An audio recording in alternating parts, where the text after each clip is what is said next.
The conference room fell silent as my phone buzzed insistently against the polished mahogany table. 23 pairs of eyes turned toward me as Ashley Roberts' name flashed across the screen, and I felt my stomach drop knowing that my husband Michael's executive assistant would never call me during business hours unless something was catastrophically wrong.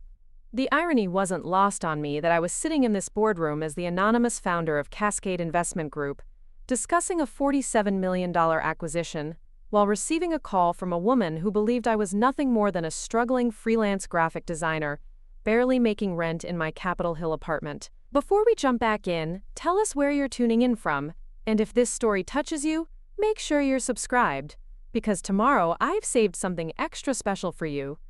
I glanced around the table at the executives and board members who knew me only as J.M. Rodriguez, the mysterious investor who had built one of Denver's most successful private equity firms from absolute nothing.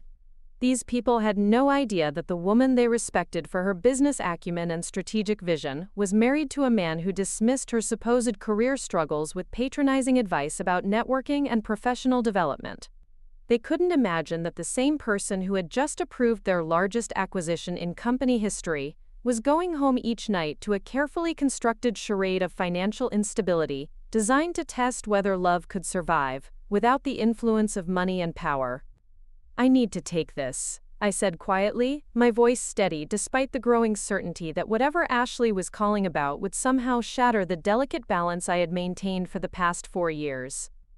The board members nodded respectfully, accustomed to the urgent calls that came with managing a portfolio worth over $300 million, though they assumed my emergencies involved market fluctuations and corporate crises, rather than the personal disasters that resulted from living a double life.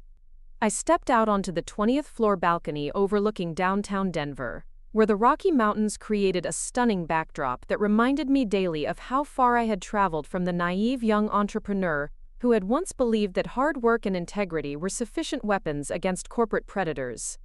The mountain peaks seemed to mock my current situation, their permanence contrasting sharply with the elaborate deception that had become the foundation of my marriage and the secret source of my professional success. "Jenny, oh my God, I'm so sorry to bother you at work." Ashley's voice was breathless with excitement, completely unaware that she was interrupting a meeting where her beloved boss's fate was actually being decided by the woman she was calling. "I know you're probably busy with your design projects, but I just had to tell someone, and you're always so supportive of Michael's career." The patronizing tone in her voice was unintentional but unmistakable, carrying the same assumption that had characterized every interaction I'd had with Michael's colleagues over the past 4 years. To them, I was the understanding wife who worked on small branding projects for local coffee shops and nonprofits, grateful for Michael's financial stability and professional success.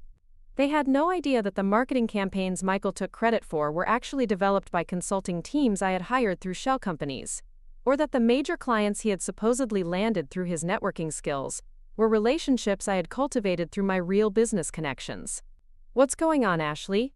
I asked, forcing my voice to sound like someone whose biggest professional concern was whether a local restaurant would approve her logo design, rather than someone who was literally controlling her husband's career trajectory from behind the scenes. The performance had become second nature after years of practice, but today something felt different, as if the carefully constructed walls between my public and private identities were finally beginning to crack under the pressure of sustained deception. "Michael is promoting me to Vice President of Strategic Partnerships tomorrow." Ashley's announcement hit me like a physical blow, not because I was surprised by her advancement, but because I knew exactly what it meant within the context of information that Ashley couldn't possibly possess. Through my anonymous monitoring of Summit Marketing Group's operations, I was aware that Michael had been systematically undermining the previous VP of Strategic Partnerships, creating artificial crises and performance issues that would justify his protégé's promotion to a position she wasn't qualified to handle. The promotion wasn't a reward for Ashley's competence or a recognition of her potential. It was the final piece of Michael's plan to consolidate control over the company's most valuable client relationships, before executing an exit strategy that would leave Summit Marketing Group financially devastated, while enriching himself and his carefully selected allies. Ashley's excitement was heartbreaking because she genuinely believed she had earned this opportunity through merit and hard work, when, in reality, she was being positioned as a sacrificial pawn in a scheme that would ultimately destroy her career along with dozens of others. "That's wonderful news," I managed to say, my voice betraying none of the complexity of emotions that were churning through my mind as I processed the implications of what Ashley was telling me. "I know you've been working so hard, and Michael always speaks so highly of your dedication to the company." The words felt like ash in my mouth because they were technically true while being fundamentally dishonest. Ashley had been working hard, and Michael did speak highly of her dedication, but only because her naive loyalty made her the perfect instrument for his schemes. Through the floor-to-ceiling windows of the conference room behind me, I could see my board members reviewing the documents for our upcoming acquisition, completely unaware that their anonymous leader was receiving real-time intelligence about corporate fraud being committed at the highest levels of a company they were considering for their next investment target. The synchronicity was almost poetic in its cruel irony. Summit Marketing Group had been on our watch list for 6 months, not as an acquisition target, but as a case study in how toxic leadership could destroy value for everyone involved in a business ecosystem. "He said I've shown exceptional strategic thinking and client relationship management skills," Ashley continued, her voice glowing with pride that made my heart ache for the disillusionment she was about to experience. "He wants me to take over all the major accounts and start developing new partnership opportunities with tech companies in Boulder and Colorado Springs. Jenny, this could change everything for my career." What Ashley didn't know was that those major accounts had been artificially inflated through accounting manipulation that would be discovered within weeks of her promotion. The tech companies Michael wanted her to target were actually competitors who had been receiving confidential information about Summit Marketing's strategies and client lists for months. Ashley's new role wasn't designed to advance her career, but to provide legal cover for Michael's systematic theft of company resources by creating a paper trail that would implicate her in activities she didn't understand. I closed my eyes and felt the mountain wind against my face, remembering the young woman I had been 6 years earlier when I first arrived in Denver, after losing everything to predatory litigation in my hometown of Albuquerque. Back then, I had believed that relocating to a new city would give me the fresh start I needed to rebuild my consulting business and restore my faith in the possibility that ethical behavior could coexist with financial success. I had no idea that within months I would meet a charming marketing executive at a networking event who would become the unwitting test subject for an experiment in whether genuine love could survive systematic deception and carefully constructed power imbalances. "Have you and Michael talked about celebrating tonight?" I asked, genuinely curious about how he was planning to handle the cognitive dissonance between his public celebration of Ashley's promotion and his private knowledge that he was setting her up for professional destruction. Michael had always been skilled at compartmentalization, but the psychological pressure of maintaining multiple deceptions while planning the systematic betrayal of everyone who trusted him was beginning to show in ways that Ashley was too inexperienced to recognize. "He mentioned something about drinks after work with some of the senior team," Ashley replied, her excitement making her chatty in a way that provided valuable intelligence about Michael's current state of mind and immediate plans. "He said this promotion is just the beginning, and that there are going to be big changes at the company over the next few months.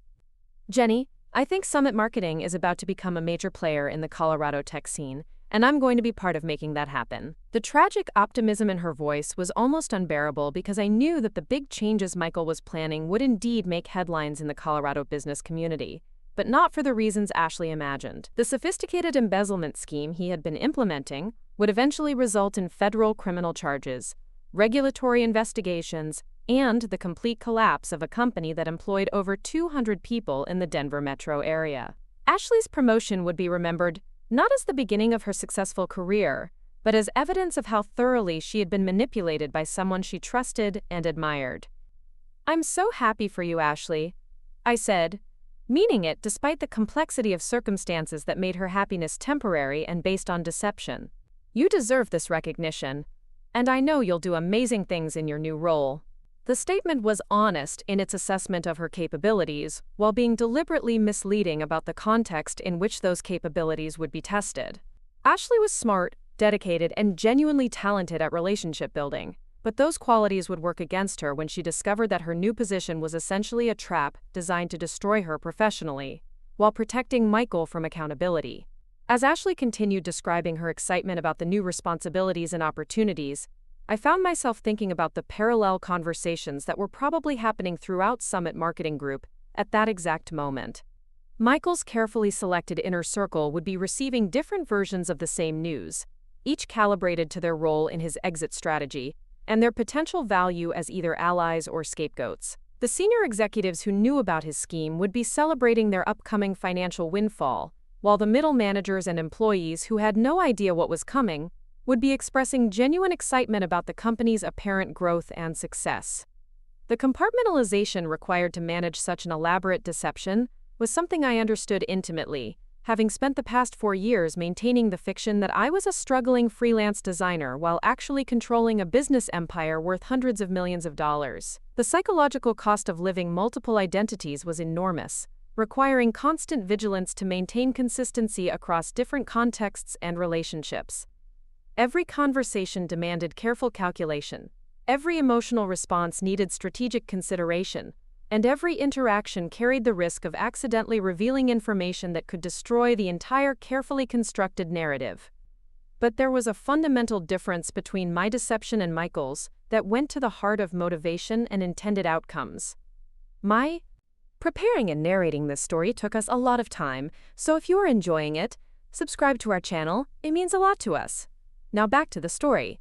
Double Life had been created to test whether love could exist independently of financial power and social status, while his was designed to exploit the trust and affection of people who genuinely cared about him.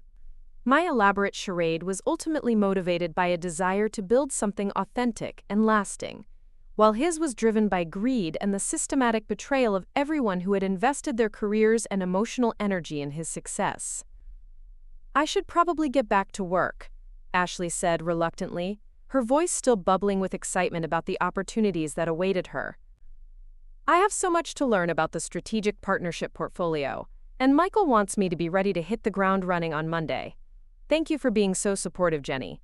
It means a lot to have someone who understands how important this is to me." The irony of her gratitude was crushing, because I understood the importance of her promotion in ways that she couldn't imagine, and for reasons that she would hopefully never need to discover. As someone who had built her career by identifying and nurturing genuinely talented individuals, I could see that Ashley possessed exactly the kind of innovative thinking and collaborative leadership style that could transform Summit Marketing Group into the kind of company Michael pretended it already was. Under different circumstances, with ethical leadership and honest mentorship, she could have become the strategic partner that would drive real growth and create value for everyone involved. "You're going to do great things, Ashley," I said, ending the call with words that I desperately hoped would prove prophetic despite the circumstances that were currently working against her success. As I stood on that balcony overlooking the city where I had rebuilt my life from the ashes of my original dreams, I realized that Ashley's call had forced me to confront a decision I had been avoiding for months. The time had come to choose between protecting my marriage and protecting the innocent people who would be destroyed by my husband's criminal activities. Returning to the conference room, I took my seat at the head of the table and looked around at the faces of executives who had trusted me with their capital and their careers, based on my track record of making decisions that created value for all stakeholders, rather than extracting wealth through manipulation and deception. These people had no idea that their anonymous leader was married to someone who represented everything they had learned to oppose through our collaborative approach to business development. But their trust in my judgment was about to be tested in ways that none of us had anticipated. "Ladies and gentlemen," I began, my voice carrying the authority that had been earned through years of difficult decisions and successful outcomes, "I need to discuss a change in our acquisition strategy that will affect our evaluation of several companies in our current pipeline."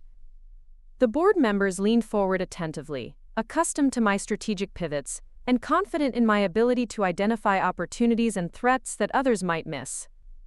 What they didn't know was that the woman they trusted to protect their interests was about to embark on the most complex and personally costly investigation in the history of Cascade Investment Group. The call from Ashley Roberts had been more than just news about a promotion.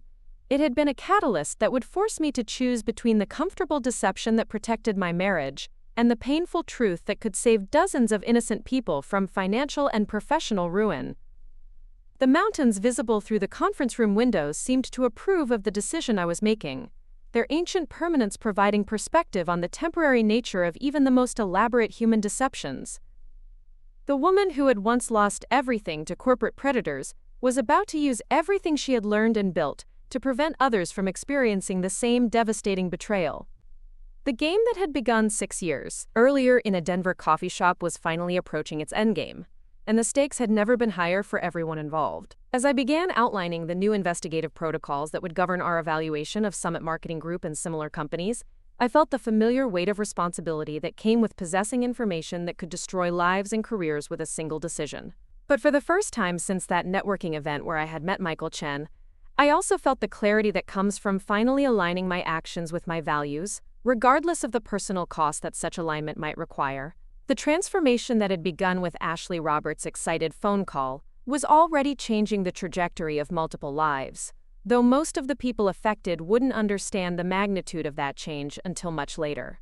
The woman who had spent 4 years testing whether love could survive deception was about to discover whether love could survive the truth, and whether the strength she had built in secret could be used openly to create justice, rather than simply avoiding injustice. The board meeting continued with discussions of due diligence procedures and risk assessment protocols, but my mind was already 3 steps ahead, calculating the resources and timeline necessary to expose a conspiracy that reached far beyond one corrupt marketing executive and his unwitting accomplice. The investigation that would begin that afternoon would eventually reveal not just Michael's criminal activities, but the entire network of relationships and transactions that had made those activities possible. Ashley Roberts had no idea that her phone call would mark the beginning of the end for the man she admired and the career she thought she was building.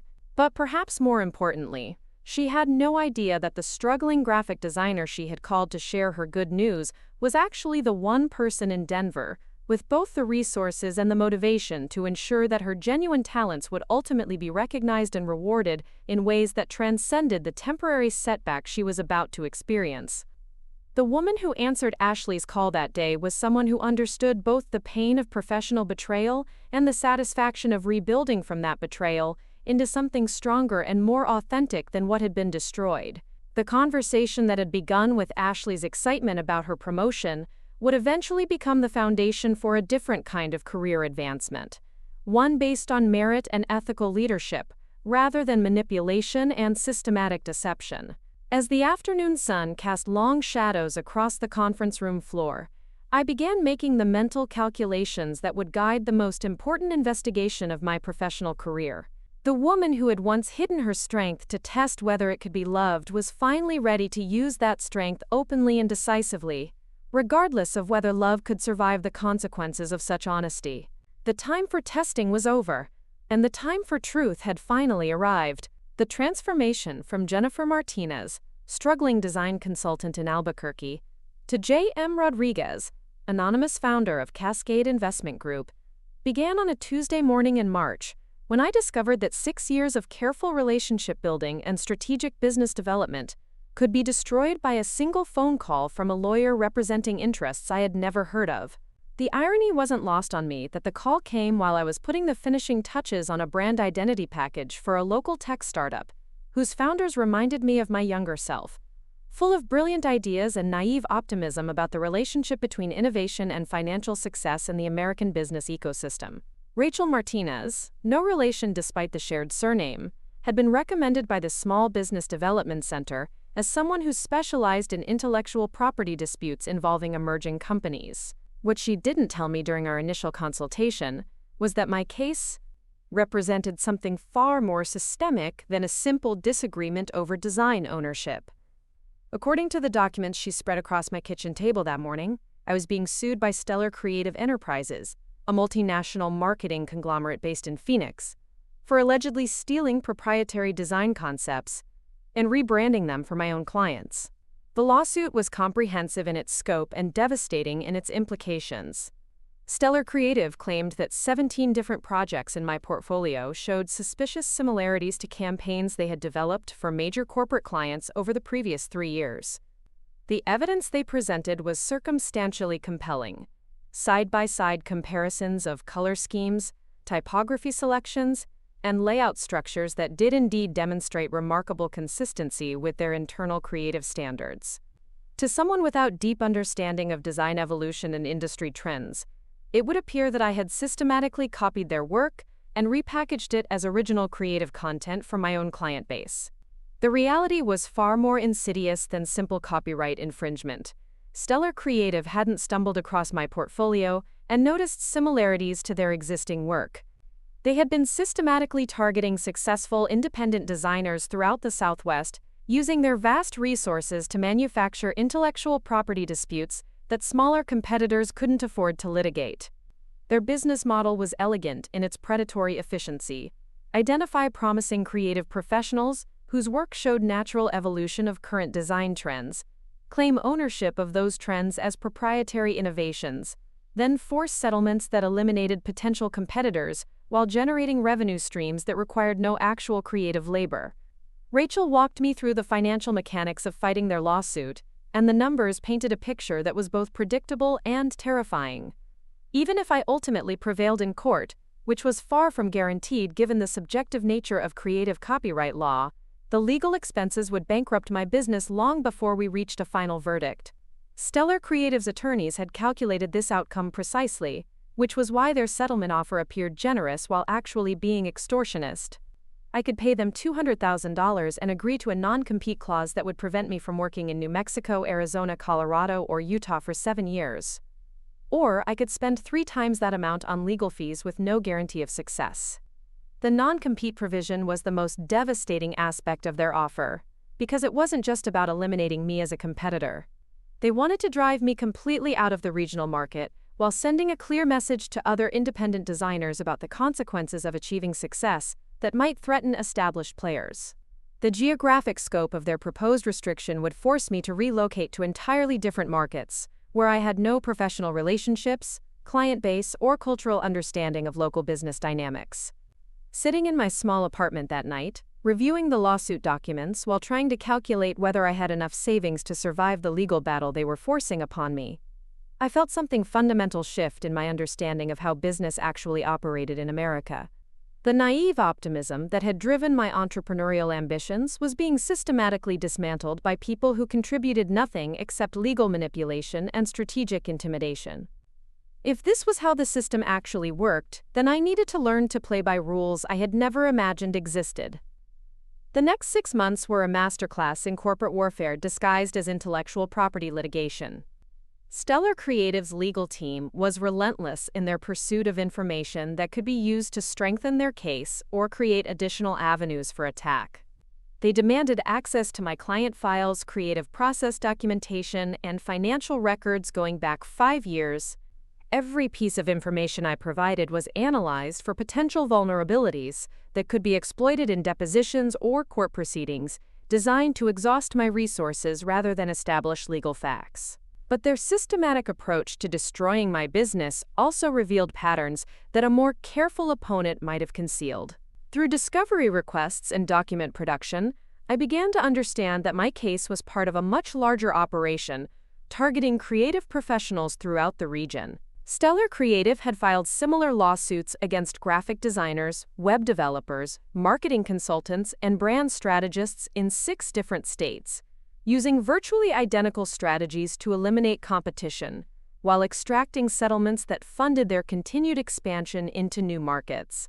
The psychological pressure of fighting a legal battle that threatened to destroy everything I had built was compounded by the isolation that resulted from their systematic character assassination campaign. Stellar Creative's public relations team had leaked carefully edited versions of their lawsuit allegations to industry publications and professional networking groups, creating a narrative that painted me as someone who had built her business through theft and deception.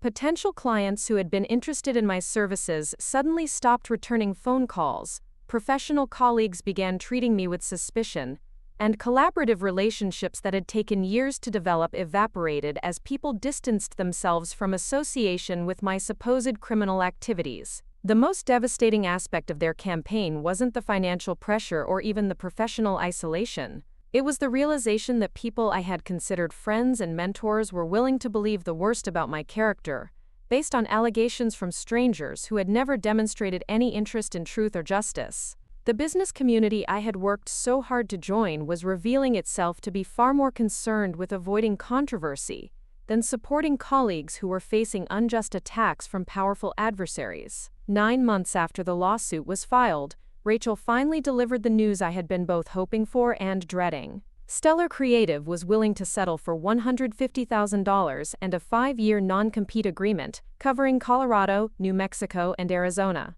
The reduction in their demands reflected their growing awareness that my case was attracting attention from regulatory agencies and industry organizations that were beginning to investigate their pattern of predatory litigation. But their willingness to negotiate didn't change the fundamental reality that I couldn't afford to continue fighting them in court. The settlement agreement I signed on a gray December morning in Albuquerque was more than just a legal document ending a frivolous lawsuit. It was my diploma from an educational program I had never intended to enroll in, taught by professors whose curriculum focused on the systematic exploitation of trust, creativity, and legal vulnerability. The lessons I learned during those 9 months of litigation would become the foundation for everything I built afterward, but the tuition costs had been calculated in terms of destroyed relationships, exhausted savings, and shattered faith in the possibility that ethical behavior could coexist with financial success. The liquidation of my design business took 3 weeks and generated enough capital to pay the settlement, cover my legal expenses, and fund a modest relocation to Denver, where the non-compete restrictions wouldn't apply. But more importantly, the experience had taught me that defensive strategies were insufficient protection against predatory business practices. If I wanted to build something that couldn't be destroyed by legal manipulation and systematic intimidation, I needed to learn how to accumulate the kind of power that would make me too dangerous to attack, rather than too vulnerable to defend. Denver in January was cold, gray, and utterly indifferent to my presence, which made it the perfect city for rebuilding my identity and my understanding of how successful businesses actually operated in competitive markets. I rented a small apartment in Capitol Hill and began attending every networking event, professional meetup, and business development seminar I could find. Not as someone seeking clients for a design consultancy, but as someone studying the social dynamics and financial relationships that determined who succeeded and who failed in the modern American economy. The education I received during my first 6 months in Denver was worth more than my MBA program had been, primarily because it was focused on practical application rather than theoretical frameworks. I learned to identify the informal power structures that controlled access to opportunities, recognize the signals that distinguish genuine expertise from performance and manipulation, and understand the financial mechanisms that allowed some individuals to accumulate disproportionate influence over entire industries and business communities. More importantly, I learned to observe without participating, gathering intelligence about market dynamics and competitive relationships, while maintaining the kind of anonymity that would allow me to operate without attracting the attention of potential adversaries. The woman who had once believed that transparency and collaboration were essential elements of ethical business practice was discovering that strategic opacity could be a more effective tool for protecting innovative work and vulnerable relationships from exploitation by more powerful competitors.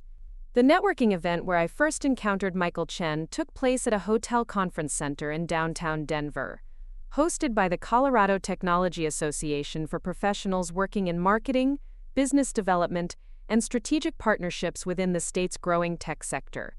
I attended the event not as someone seeking romantic connections, but as someone studying the behavioral patterns and professional relationships that might provide opportunities for the kind of strategic investments I was beginning to contemplate.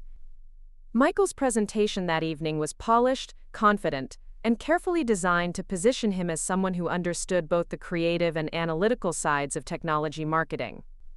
He spoke about the importance of authentic brand storytelling, collaborative client relationships, and ethical business practices, with the kind of conviction that would have impressed the younger version of myself, who still believed that people generally meant what they said about values and professional integrity.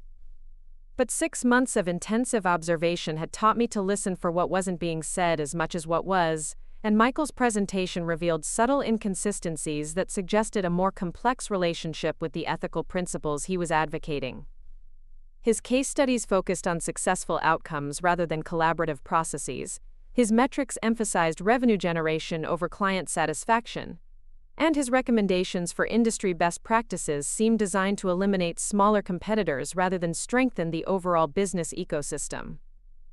The conversation we had after his presentation was illuminating in ways he probably didn't intend.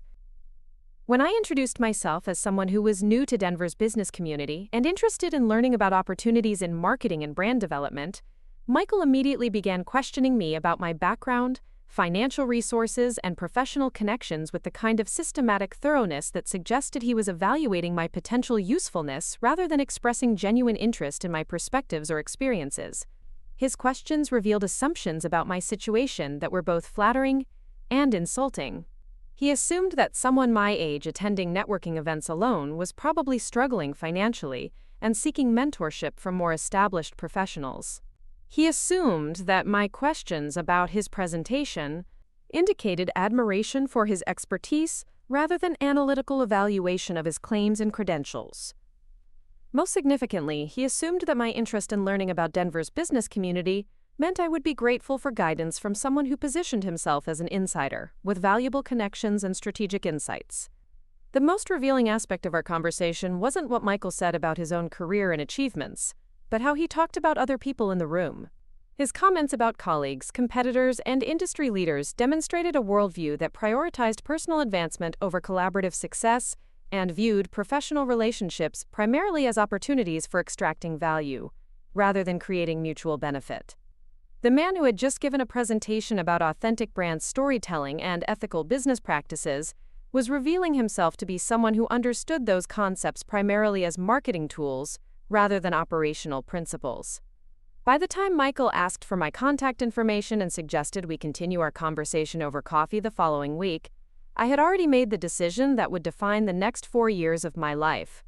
I would date Michael Chen while maintaining carefully constructed false identity as someone seeking his guidance and support, using our relationship as a case study in whether genuine affection could develop between people, when one of them possessed complete information about their respective circumstances and the other possessed none.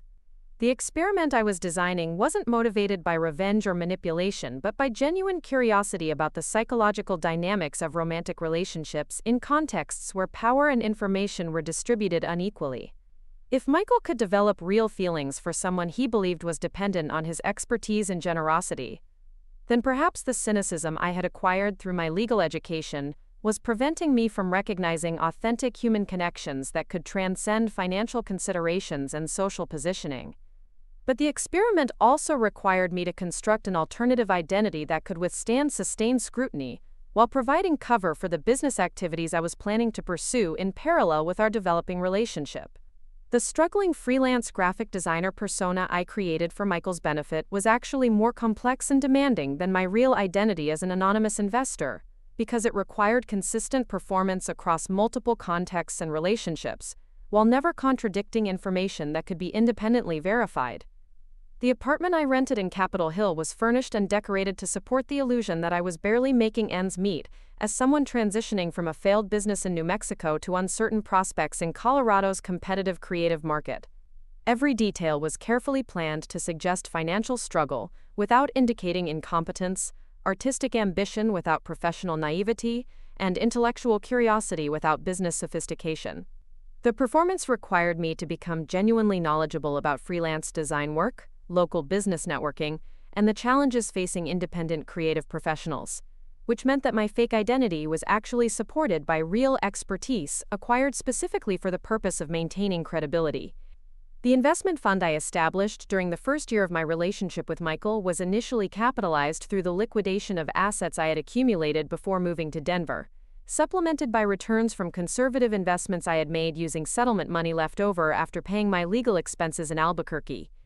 Cascade Investment Group existed as a legitimate business entity with proper legal documentation and regulatory compliance, but its ownership structure was designed to prevent anyone from connecting it to Jennifer Martinez, the supposed freelance designer, or discovering the extent of my actual financial resources and business expertise. Rachel Davis, the attorney I hired to establish the corporate structure for Cascade Investment Group, had experience helping clients create privacy-focused investment vehicles that could operate without revealing the identities of their beneficial owners. Her legal expertise was complemented by her personal understanding of why someone might need to conduct business activities while maintaining anonymity for security reasons, rather than tax avoidance or regulatory circumvention. She never asked questions about my motivations for seeking such elaborate privacy protections, but her thoroughness in creating multiple layers of legal and financial separation between my public and private identities suggested she understood that legitimate business reasons existed for such precautions. The first investment I made through Cascade Investment Group was in a small software development company whose founders had approached several traditional venture capital firms without success due to their lack of connections within Denver's technology funding community. Their product was innovative and well-designed, their business model was sustainable, and their market analysis was thorough, but they lacked the social network and presentation polish that more established investors expected from funding candidates. My investment provided them with enough capital to complete product development and hire additional staff, while my strategic guidance helped them navigate regulatory requirements and competitive positioning without revealing my identity or the full extent of my business experience. The success of that initial investment taught me that Denver's startup ecosystem contained numerous opportunities for someone with capital and expertise who was willing to work with companies that didn't fit traditional funding profiles. Over the following 2 years, I built a portfolio of investments in businesses that were too small for major venture capital firms, but too sophisticated for conventional small business lending. Focusing on companies whose founders demonstrated genuine innovation and ethical leadership, rather than just aggressive growth projections and charismatic presentations. The parallel development of my relationship with Michael and my investment activities created a fascinating case study in cognitive dissonance and strategic deception. As Cascade Investment Group grew into one of Denver's most successful private equity firms, Michael was simultaneously discussing his concerns about my financial stability and offering advice about networking strategies that could help me attract higher-paying design clients. The man who was supposedly supporting me through my professional struggles was actually benefiting from strategic investments I was making in companies throughout the Colorado business ecosystem, though he had no awareness of the connection between his career advancement and my anonymous financial activities. Michael's position at Summit Marketing Group provided valuable intelligence about market trends, competitive dynamics, and client relationships that informed my investment decisions in ways he couldn't possibly realize. His casual conversations about work challenges, strategic initiatives, and industry developments gave me insights into sectors and opportunities that other investors might overlook, while his networking activities introduced me to potential investment targets who wouldn't normally have access to private equity funding. The irony was perfect in its unintended symmetry.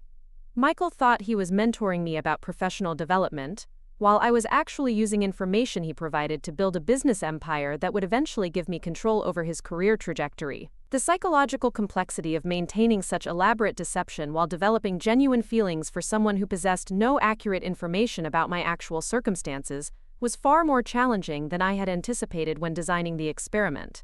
Every conversation required careful calculation to maintain consistency with my supposed financial situation, while gathering intelligence about his true character and motivations.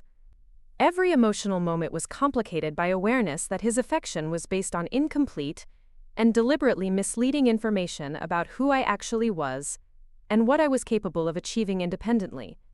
But the most difficult aspect of our relationship wasn't the strategic deception or emotional manipulation. It was watching Michael gradually transform from the charming and supportive partner I had initially been attracted to into someone whose success bred arrogance, and whose confidence manifested as dismissiveness toward people he considered professionally inferior. The man who had once offered encouraging advice about networking and professional development was slowly becoming someone who viewed my supposed struggles with the kind of benevolent condescension that revealed disturbing assumptions about worth, capability, and the relationship between financial success and personal value. By the time Michael proposed to me during a romantic dinner at one of Denver's most expensive restaurants, Cascade Investment Group was managing over $200 million in assets across 3 states and generating returns that consistently outperformed traditional investment benchmarks. The engagement ring he presented was beautiful and expensive, purchased with money from bonuses he had earned for client acquisition and retention achievements that were directly attributable to strategic guidance I had provided through my investment activities, though he had no knowledge of the connection between his professional success and my anonymous business operations. The proposal itself was carefully planned and beautifully executed, but it was also based on a fundamental misunderstanding of our respective circumstances and capabilities. Michael was asking someone he believed was financially dependent on his career advancement to commit to a future that was actually being controlled by resources and expertise she possessed independently. The woman he thought he was protecting and supporting through his professional success was actually the anonymous investor whose strategic decisions were shaping the trajectory of his entire industry. The wedding planning process that followed our engagement provided additional opportunities to observe Michael's character under pressure while maintaining the performance that had become central to our relationship dynamic. As we discussed budgets, guest lists, and venue selections, I watched him struggle to balance his desire for a celebration that would enhance his professional image with his assumptions about my financial limitations and aesthetic preferences. The compromise solutions we developed were often based on his patronizing interpretations of what someone in my supposed situation could reasonably afford or appreciate, rather than honest conversations about what would make both of us genuinely happy. The irony of planning a wedding while maintaining such elaborate deception about fundamental aspects of my identity wasn't lost on me, but it also provided valuable insights into Michael's priorities and expectations about our future together. His vision of our married life involved me continuing to work in freelance design while supporting his career advancement through social networking and domestic management activities that would allow him to focus entirely on professional achievement. He had no interest in my intellectual capabilities beyond their potential contribution to his own success, and no curiosity about my ambitions except as they related to creating a supportive environment for his continued advancement. The woman who had once been naive enough to believe that love and ethical business practices could coexist naturally in competitive markets had learned to accumulate and deploy power with the kind of strategic precision that would have impressed the corporate predators who had destroyed her original business. But she had also learned that power, without purpose, was merely another form of exploitation, and that the most meaningful victories were those that created opportunities for others, rather than simply avoiding negative consequences for herself. The test that had begun as an experiment in romantic compatibility was evolving into something far more complex and consequential for everyone involved. The transformation of Michael Chen from the charming marketing executive I had fallen in love with into someone I barely recognized happened so gradually that I almost convinced myself I was imagining the changes. The early signs were subtle enough to dismiss as temporary stress from increased responsibilities at Summit Marketing Group, but as months passed into years, the pattern became impossible to ignore. The man who had once listened attentively to my supposed struggles as a freelance designer was increasingly impatient with anyone whose professional situation he considered beneath his own, and his growing dismissiveness towards service workers, junior employees, and small business owners revealed character flaws that had either been carefully hidden or genuinely developed through exposure to corporate power. The first incident that truly alarmed me occurred during a dinner party at our apartment, where Michael had invited several colleagues from Summit Marketing Group to celebrate a major client acquisition that I knew had been facilitated through strategic recommendations from my investment team.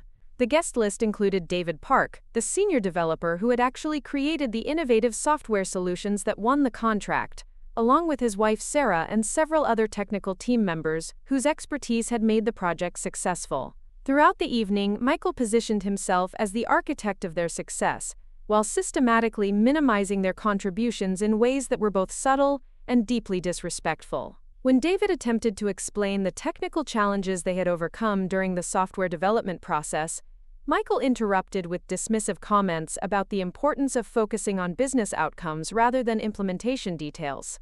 He suggested that technical complexity was often just an excuse for inefficiency, and that effective leadership required knowing when to push development teams beyond their comfort zones to achieve ambitious deadlines.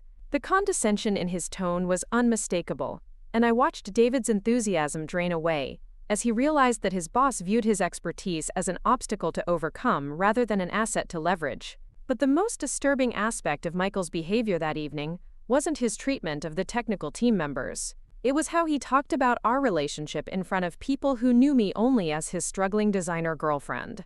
He made casual references to my financial dependence on his career success, joked about having to budget carefully to accommodate my artistic temperament, and suggested that my creative work was more of a hobby than a serious profession.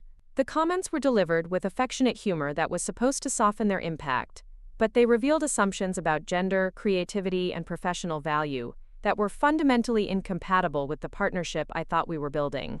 Watching Michael perform his version of our relationship for an audience of colleagues was like seeing myself through a funhouse mirror that distorted everything beyond recognition. The woman he described bore no resemblance to the person I actually was, and his casual dismissal of my supposed capabilities was particularly galling because I knew that his professional success was directly attributable to strategic guidance I had provided through my anonymous investment activities. He was literally minimizing the intelligence and business acumen of the person who was secretly controlling his career trajectory, while benefiting from her expertise in ways he couldn't begin to comprehend. The psychological pressure of maintaining my cover story while listening to Michael's condescending characterization of our relationship was compounded by my growing awareness that his behavior toward me was part of a broader pattern of dismissiveness toward anyone he considered professionally inferior. Over the following weeks, I began paying closer attention to how he interacted with restaurant servers, retail employees, customer service representatives, and other people whose positions didn't command automatic respect in his social hierarchy. The casual rudeness and impatience he displayed toward these individuals wasn't dramatically different from how he had treated David Park and the technical team members at our dinner party. The correlation between Michael's professional advancement and his declining empathy toward others became impossible to ignore as Summit Marketing Group's success continued growing under the anonymous guidance of my investment strategies.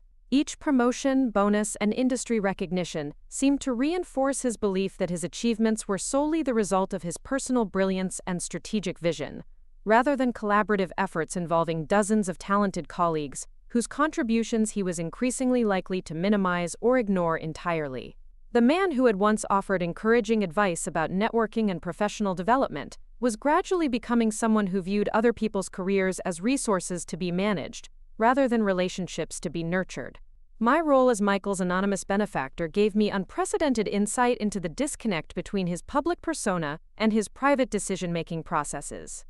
Through Stephanie Williams, my assistant who monitored Summit Marketing Group's operations through our legitimate investment oversight activities, I received regular reports about internal dynamics, employee satisfaction metrics, and strategic initiatives that revealed troubling patterns in Michael's leadership approach. The collaborative culture that had initially attracted my investment was slowly being replaced by a more hierarchical and competitive environment, where individual advancement took precedence over team success. The most concerning development was Michael's systematic undermining of colleagues whose expertise or achievements might threaten his position within the company's power structure. Ashley Roberts, the executive assistant whose promotion would eventually trigger my decision to abandon our relationship, was initially one of several talented employees whose careers Michael was strategically managing to serve his own interests rather than supporting their professional growth. He had identified Ashley's intelligence and dedication as valuable assets that could enhance his reputation if properly directed, but he had no genuine interest in her development as an independent professional with her own ambitions and capabilities. The manipulation Michael employed with Ashley was sophisticated enough to be invisible to someone without extensive experience in corporate politics and organizational psychology. He provided her with high-visibility projects that would showcase her abilities, while ensuring that her success was always attributed to his mentorship and strategic guidance. He offered professional development opportunities that enhanced her skills within narrow parameters that would make her more valuable to him without making her competitive with him. Most insidiously, he cultivated her personal loyalty and professional dependence by positioning himself as her primary advocate within the company, while simultaneously creating circumstances that made her advancement contingent on his continued support. Watching Michael's systematic exploitation of Ashley's talents and dedication was particularly painful, because I could see that she possessed exactly the kind of innovative thinking and collaborative leadership style that would thrive under ethical mentorship. Her ideas about client relationship management were more sophisticated than most of the senior executives realized. Her understanding of market dynamics was remarkably intuitive for someone with limited formal business education. And her ability to build authentic connections with clients and colleagues was exceptional. Under different circumstances, with honest guidance and genuine support, Ashley could have become the kind of strategic partner who would drive meaningful growth and create value for everyone involved. But Michael's development of Ashley's career was designed to maximize her utility to his advancement, rather than optimize her individual potential. And the tragic irony was that she interpreted his manipulation as evidence of his commitment to her success. She genuinely believed that his guidance was preparing her for leadership roles within the company, when in reality he was positioning her as a highly skilled subordinate whose achievements would enhance his reputation while never threatening his authority. The promotion he was planning for her wasn't a recognition of her capabilities, but a strategic move to consolidate his control over the client relationships and strategic partnerships that represented the company's most valuable assets. The evidence of Michael's broader pattern of workplace manipulation began accumulating through sources he couldn't possibly have anticipated. Carlos Rodriguez, the security consultant I had hired to protect Cascade Investment Group's operations from corporate espionage and industrial theft, had developed monitoring protocols that were designed to identify threats to our portfolio companies from external competitors. But his surveillance systems were sophisticated enough to detect internal threats as well, and the patterns they revealed about Michael's activities at Summit Marketing Group were deeply disturbing. The initial red flags appeared in the form of unauthorized communications with representatives from competing marketing firms in Denver and Colorado Springs. Michael's phone records and email activity showed a pattern of contact with industry competitors that exceeded normal networking behavior and suggested the possibility of information sharing that could compromise Summit Marketing Group's competitive position. The frequency and timing of these communications correlated with major client presentations, strategic planning sessions, and product development initiatives in ways that raised serious questions about Michael's loyalty to his employer. But the most damning evidence emerged through analysis of financial transactions that Michael had carefully concealed from both his employer and the Internal Revenue Service. Carlos discovered a series of consulting payments from competing firms to a limited liability company that Michael had established under a fictitious business name, with banking relationships that were designed to obscure the connection between the payments and his personal finances. The amounts were substantial enough to suggest that he was providing valuable intelligence about Summit Marketing Group's operations, client relationships, and strategic initiatives to companies that were actively competing for the same business opportunities. The sophistication of Michael's financial concealment strategies revealed a level of premeditation and systematic planning that was incompatible with spontaneous ethical lapses or temporary lapses in judgment. He had spent months developing the infrastructure necessary to monetize his insider access to confidential information without attracting attention from regulatory agencies or corporate security systems. The consulting contracts he had negotiated with competing firms were structured to provide legal cover for information-sharing activities that would otherwise constitute clear violations of his employment agreement and fiduciary responsibilities to Summit Marketing Group. The psychological complexity of living with someone who was systematically betraying his employer while maintaining a facade of loyalty and dedication created a form of cognitive dissonance that affected every aspect of my daily experience. Every conversation about his work required me to process multiple layers of deception. His lies to me about his activities, his lies to his employer about his loyalty, and his lies to himself about his motivations and character. The mental energy required to maintain awareness of these different levels of dishonesty, while continuing to perform my own role as his financially dependent girlfriend, was emotionally exhausting in ways I hadn't anticipated when designing my experiment in romantic compatibility.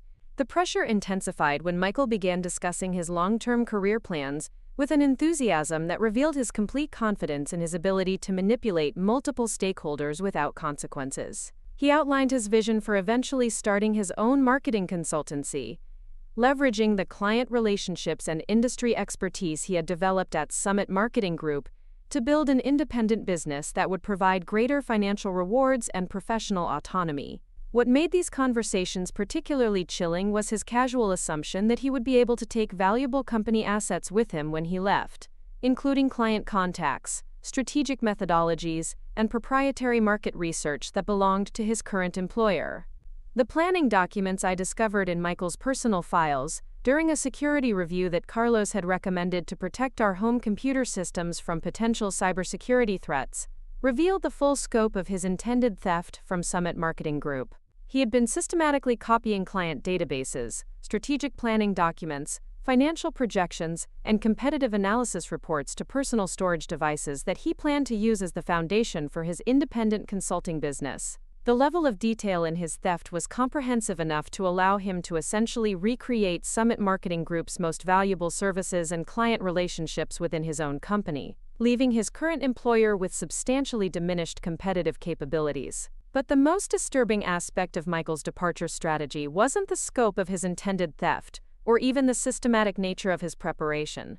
It was his plan to recruit Ashley Roberts and several other junior employees to join his new company, using their loyalty and professional dependence to facilitate the transfer of additional company assets while providing legal cover for activities that would otherwise appear to be straightforward corporate espionage.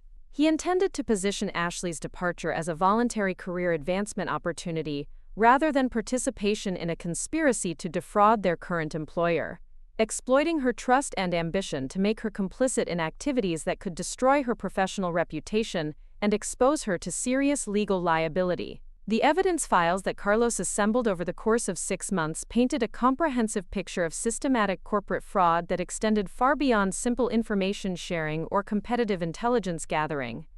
Michael had been operating as an insider threat to Summit Marketing Group for over a year, monetizing his access to confidential information while positioning himself to maximize the damage his departure would cause to the company's operations and competitive position. The financial impact of his activities was already substantial, with lost business opportunities and compromised strategic initiatives representing millions of dollars in foregone revenue and damaged client relationships. The legal implications of Michael's activities were serious enough to warrant federal prosecution for corporate espionage, conspiracy to commit fraud, and violation of computer access laws that governed the unauthorized copying and distribution of proprietary business information. But the personal implications for Ashley Roberts and the other employees he was planning to recruit were potentially even more devastating, because their participation in his scheme would be interpreted as willing conspiracy, rather than innocent manipulation by someone they trusted and admired. The weight of possessing such comprehensive evidence of Michael's criminal activities while maintaining the pretense of our romantic relationship created a form of psychological pressure that began affecting my judgment and decision-making capabilities in ways that concerned my professional team. Stephanie Williams noticed that my usually decisive leadership style was becoming more hesitant and internally conflicted, while Carlos Rodriguez expressed concern that my emotional attachment to Michael was compromising my ability to respond appropriately to clear evidence of criminal behavior that threatened multiple stakeholders who deserved protection from his predatory activities. The internal conflict reached a crisis point when Michael began discussing his plans for our wedding and future, together with an apparent sincerity that made his systematic dishonesty even more psychologically complex to process. He talked about building a life together based on mutual support and shared values, expressed gratitude for my understanding during his demanding career advancement, and made promises about prioritizing our relationship over professional ambitions that were completely contradicted by his actual behavior and planning activities. The disconnect between his romantic professions and his criminal activities created a form of emotional whiplash that left me questioning my ability to accurately assess character and motivation in any relationship context. The breaking point came when Ashley Roberts called me with excitement about her impending promotion, completely unaware that she was being positioned as a sacrificial pawn in Michael's exit strategy, rather than being recognized for her genuine capabilities and professional potential. Her enthusiasm about the opportunities that awaited her was heartbreaking, because I knew that Michael's plan would destroy her career, along with those of several other innocent employees who had no awareness of the criminal conspiracy they were being recruited to join. The choice between protecting my relationship with Michael and protecting Ashley and her colleagues from professional and legal devastation was no longer a theoretical ethical dilemma, but an immediate practical decision, with serious consequences for multiple people whose futures hung in the balance. The surveillance evidence that Carlos had gathered was more than sufficient to expose Michael's criminal activities and protect Summit Marketing Group from further damage, but using that evidence would require revealing my identity as the anonymous investor who controlled the company's strategic direction and financial resources. The experiment in romantic compatibility that had begun as a test of whether love could survive deception was approaching its inevitable conclusion, where the choice between truth and continued deception would determine not only the fate of my relationship with Michael, but also the professional futures of everyone whose careers had become entangled with his criminal activities. The woman who had once been naive enough to believe that good intentions and hard work were sufficient protection against corporate predators had learned to accumulate and deploy evidence with the systematic precision of a federal prosecutor building a case for conspiracy charges. But she had also learned that the most important decisions weren't about legal strategy or financial protection, but about the moral obligation to use power responsibly, when innocent people were threatened by someone who had systematically betrayed their trust and exploited their loyalty for personal gain. The phone call from Ashley Roberts that interrupted my board meeting wasn't just news about a promotion, or even evidence of Michael's continued manipulation of her career. It was the catalyst that forced me to choose between the comfortable deception that protected my marriage and the painful truth that could save multiple innocent people from financial and professional ruin. The transformation that had begun years earlier with my own experience of corporate betrayal was finally reaching the point where the lessons learned through that painful education would be applied to protect others from experiencing the same devastating consequences.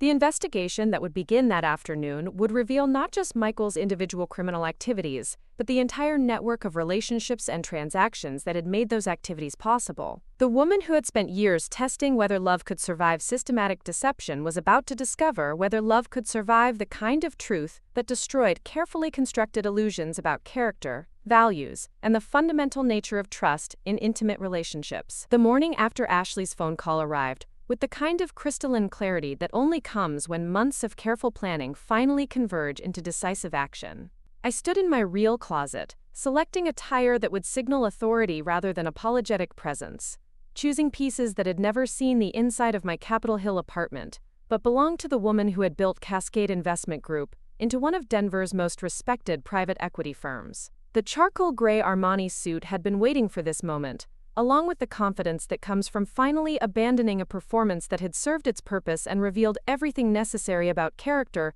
loyalty, and the intersection of love with systematic deception. Stephanie Williams had spent the early morning hours coordinating with our legal team, security consultants, and the board members who would witness Michael's professional destruction, with the kind of methodical precision that had characterized every aspect of our investigation into his criminal activities. The evidence packages had been distributed overnight, complete with financial records, recorded conversations, and documentary proof of corporate espionage that would eliminate any possibility of denial or deflection when confronted with the comprehensive scope of his betrayal. The transformation from Jennifer Martinez, struggling freelance designer, to J.M. Rodriguez, controlling investor and chief executive officer, wasn't just about changing clothes or adopting different mannerisms. It was about finally inhabiting the authority I had been carefully concealing, while Michael dismissed my supposed limitations and offered condescending advice about professional development and financial management. The woman who had endured his patronizing explanations about business strategy was about to demonstrate that his entire career had been dependent on guidance and resources provided by the person he had systematically underestimated. The drive from Capitol Hill to downtown Denver felt like traveling between different universes, leaving behind the carefully maintained fiction of financial struggle and modest ambitions for the reality of corporate boardrooms and strategic decisions that affected hundreds of employees and millions of dollars in investment capital. The morning traffic that had once seemed like an obstacle between my fake identity and my real work was now simply the final transition between deception and truth, between testing and revealing, between protecting someone who didn't deserve protection and exposing someone who had forfeited any claim to mercy through his own choices. Summit Marketing Group's headquarters occupied 3 floors of a glass tower that I had actually helped finance through Cascade Investment Group's real estate portfolio, though Michael had no idea that his wife's investment activities had contributed to his company's expansion and modernization. The irony of walking into a building that existed partly because of my capital allocation decisions, while preparing to destroy the career of someone who worked there, was perfect in its symbolic complexity. The woman Michael thought he was supporting was actually the anonymous benefactor, whose strategic investments had created the professional opportunities he had been systematically exploiting for personal gain. The security desk in the lobby presented the first test of my transformation from hidden observer to public authority figure. The guards who had seen me occasionally visiting Michael's office as his modest girlfriend were now encountering someone whose presence commanded immediate respect and careful attention to protocol. The shift in their behavior was subtle but unmistakable as they processed the contradiction between their previous impressions and current reality, uncertain how to reconcile the woman they thought they knew with the executive who was clearly operating at a level of corporate authority they hadn't previously recognized. Ashley Roberts was waiting at the elevator bank when the doors opened on the 15th floor, her excitement about the promotion still radiating despite the early hour and the unusual nature of an emergency board meeting called without advance notice. She greeted me with the same friendly warmth she had always shown toward Michael's girlfriend, completely unaware that she was talking to the person whose investigation would soon reveal that her career advancement was actually part of a criminal conspiracy designed to facilitate corporate theft and systematic fraud. The conference room where Michael's fate would be decided was filled with board members whose trust in my judgment had been earned through years of successful investments and strategic guidance that consistently created value for all stakeholders rather than extracting wealth through manipulation and deception. These executives had no idea that their anonymous leader's most complex and personally costly investigation was finally reaching its conclusion, or that the morning's revelations would expose criminal activities that threatened the integrity of their entire business ecosystem. Rachel Davis, our legal counsel, was positioned at the far end of the table, with document folders that contained enough evidence to support federal prosecution for corporate espionage, conspiracy to commit fraud, and systematic theft of proprietary business information. Her expression was carefully neutral despite the satisfaction that comes from building an airtight case against someone whose arrogance had made him careless about concealing evidence of activities that would destroy his professional reputation and personal freedom. The presentation materials I had prepared weren't designed for dramatic revelation but for systematic demonstration of facts that would eliminate any possibility of denial or rationalization when confronted with comprehensive documentation of criminal behavior extending over more than 18 months. Every financial transaction, recorded conversation, and unauthorized data transfer had been cataloged with the kind of methodical thoroughness that federal prosecutors would appreciate when building their own case against Michael and his co-conspirators at competing firms. Michael's arrival was precisely on schedule, his confident demeanor and relaxed body language indicating his complete ignorance about the nature of the meeting he was attending.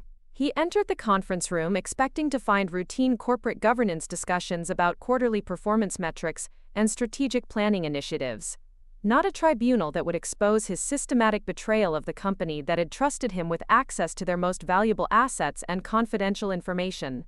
The moment of recognition when Michael realized that his wife was sitting at the head of the boardroom table as the anonymous investor who controlled his professional destiny was captured by security cameras that would provide evidence for both corporate disciplinary proceedings and federal criminal investigations.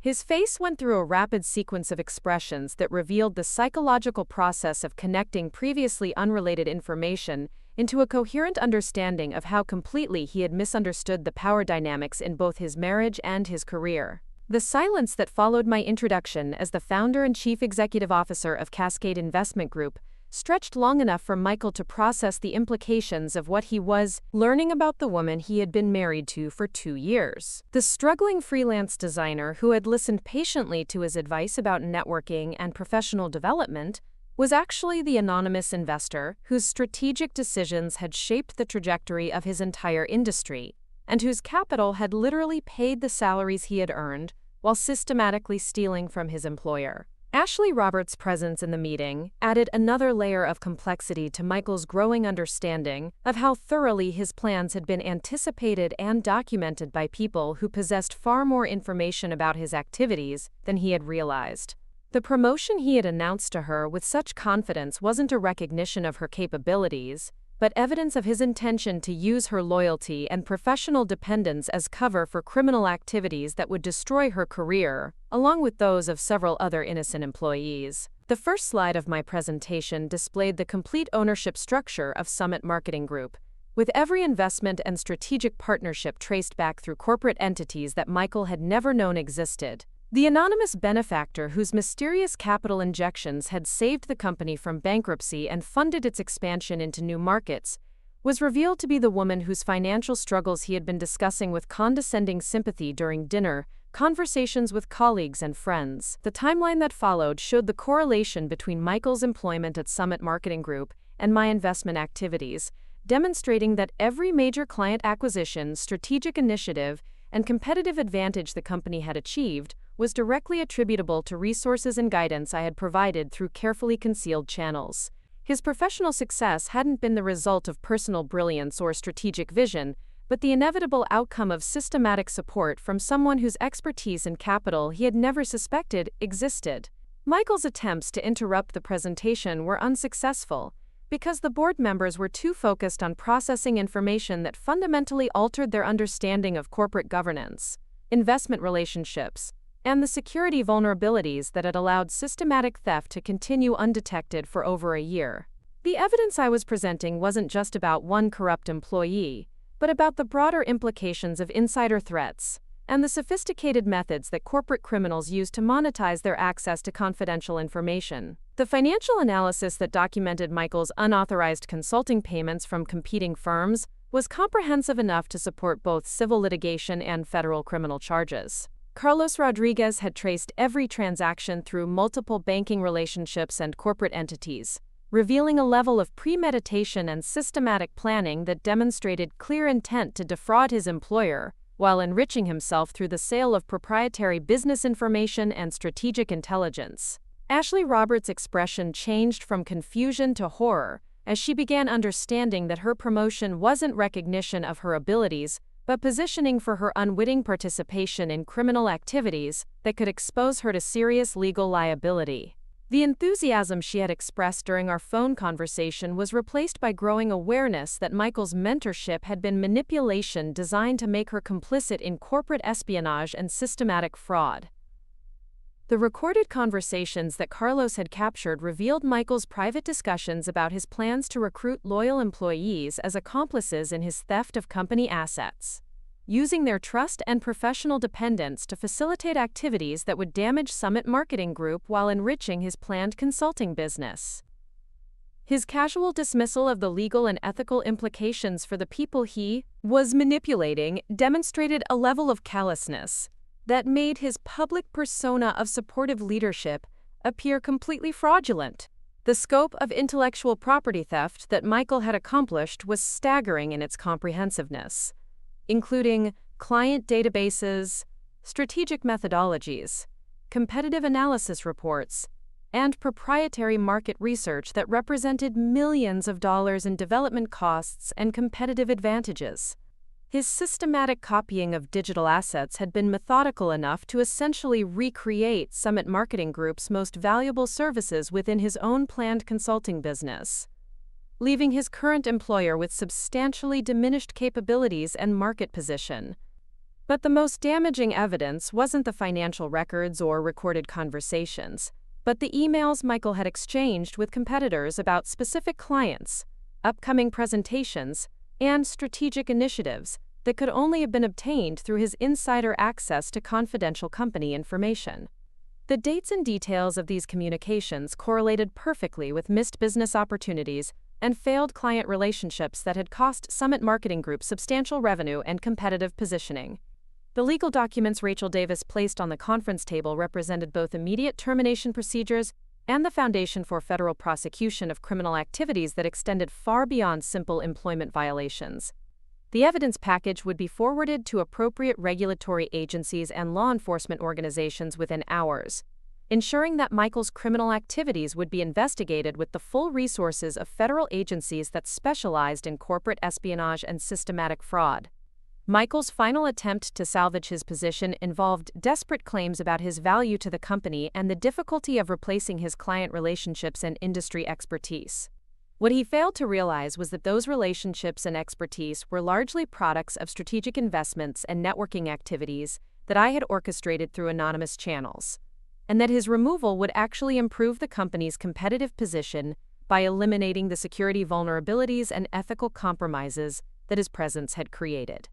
The termination documents that ended Michael's employment also included provisions for the immediate recovery of all company property, the cancellation of all benefits and stock options, and the implementation of security measures designed to prevent further unauthorized access to confidential information. His corporate credit cards were deactivated during the meeting, his network access was terminated remotely, and his parking space was already being reassigned to someone whose loyalty to the company wasn't compromised by competing financial interests. Ashley Roberts' promotion was officially canceled during the same meeting, not because of any fault on her part, but because the position Michael had created for her was designed to facilitate criminal activities rather than serve legitimate business purposes. The board members immediately authorized alternative career development opportunities that would recognize her genuine capabilities while protecting her from any association with Michael's criminal enterprise and systematic betrayal of corporate trust. The security escort that accompanied Michael from the building was both procedural necessity and symbolic representation of how completely his professional status had been reversed within the span of a single meeting. The confident executive who had entered the conference room expecting routine corporate discussions was leaving as a former employee facing federal criminal charges for activities that would destroy his reputation and personal freedom. The transformation of power dynamics in our relationship was complete and irreversible, but it wasn't motivated by revenge or personal satisfaction but by moral obligation to protect innocent people from someone who had systematically exploited their trust and loyalty for criminal purposes. The woman Michael had patronized and dismissed was revealing herself to be someone whose authority and resources far exceeded anything he had ever possessed or understood, but the revelation was necessary justice rather than personal vindication. The afternoon media coverage of Michael's termination and the federal investigation into corporate espionage at Summit Marketing Group provided public validation of decisions that had been made based on comprehensive evidence and careful legal consultation. The business community's response was unanimously supportive of aggressive action against insider threats and systematic corporate fraud, though few observers understood the personal complexity that had motivated my investigation, or the emotional cost of exposing criminal activities committed by someone I had once loved. The evening news interviews with industry experts and legal analysts emphasized the broader implications of corporate espionage and the sophisticated methods that insider threats use to monetize their access to confidential information. But they couldn't capture the psychological complexity of building a criminal case against someone whose character flaws had been revealed gradually through years of careful observation and systematic documentation of activities that demonstrated complete disregard for ethical boundaries and legal constraints. Ashley Roberts' career recovered quickly once she was freed from Michael's manipulation and provided with honest mentorship that recognized her genuine capabilities rather than exploiting her loyalty for criminal purposes. Within 6 months, she had been promoted to a legitimate strategic partnership role that allowed her to use her talents for collaborative innovation rather than unwitting participation in systematic fraud, and her success became a model for ethical leadership development within our portfolio companies. The federal investigation that resulted from our evidence package eventually expanded to include multiple companies and dozens of executives who had participated in the corporate espionage network that Michael had been part of throughout his career.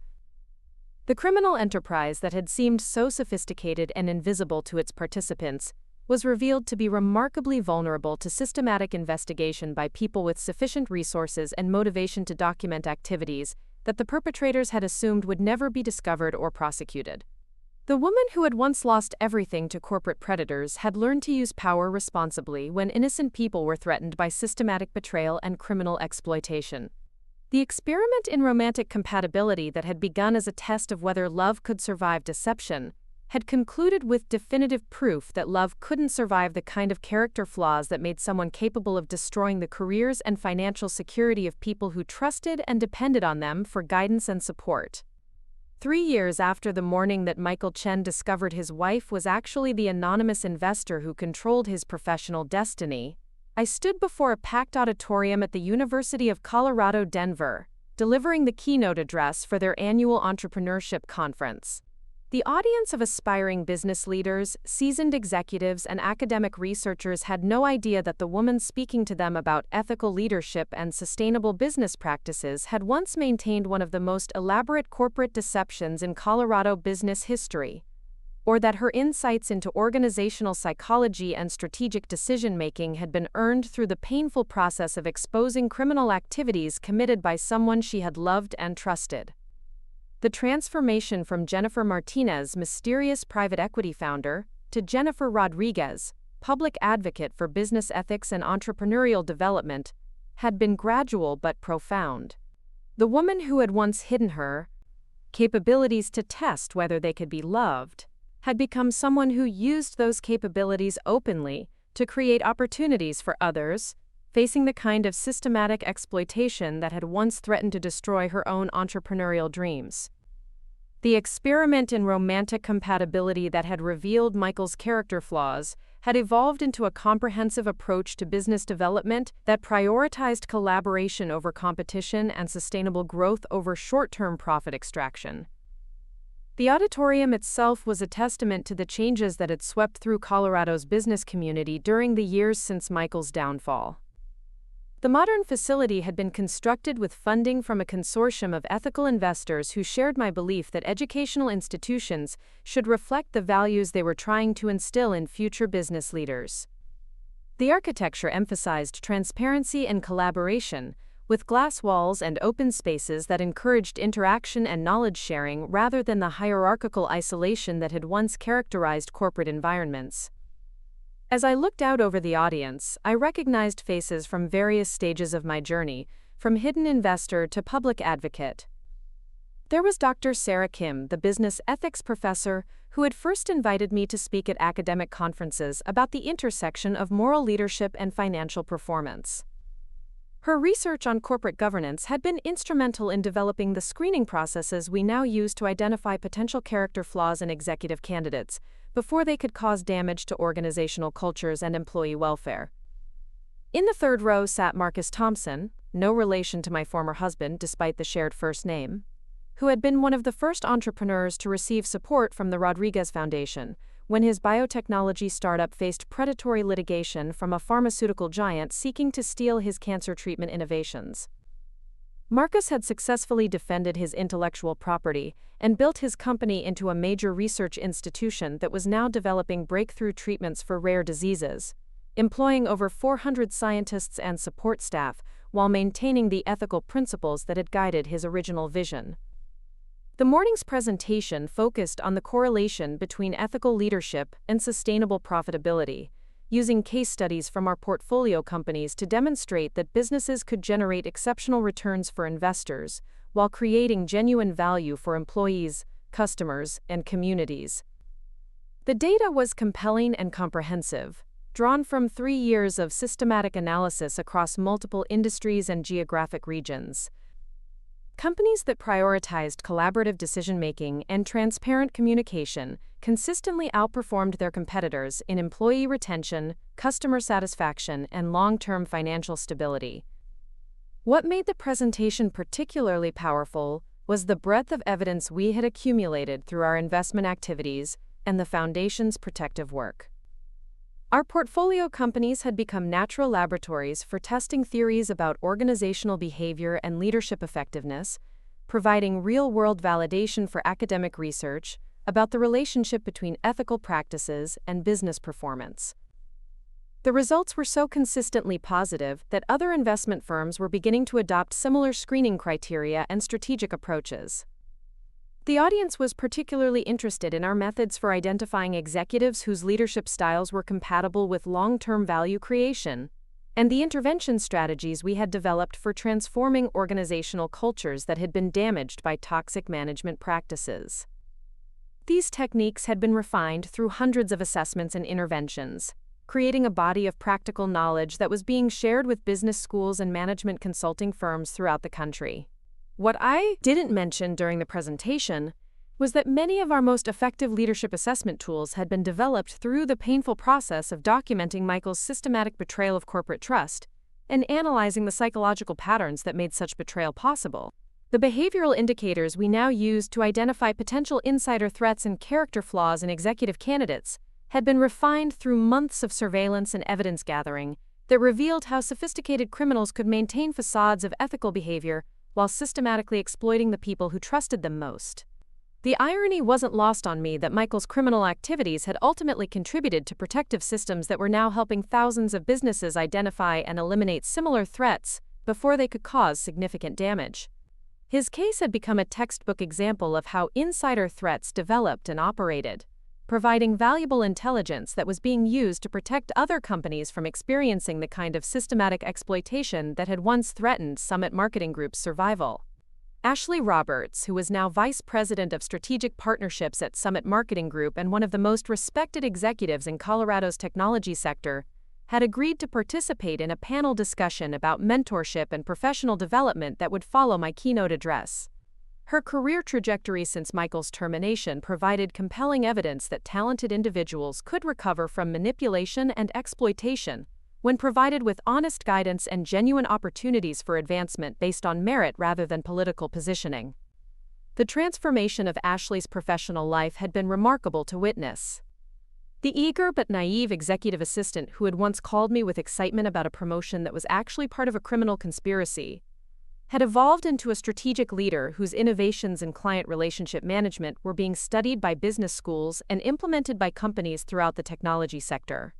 Her success story had become a powerful testament to the importance of ethical mentorship and the devastating consequences of manipulation disguised as professional development.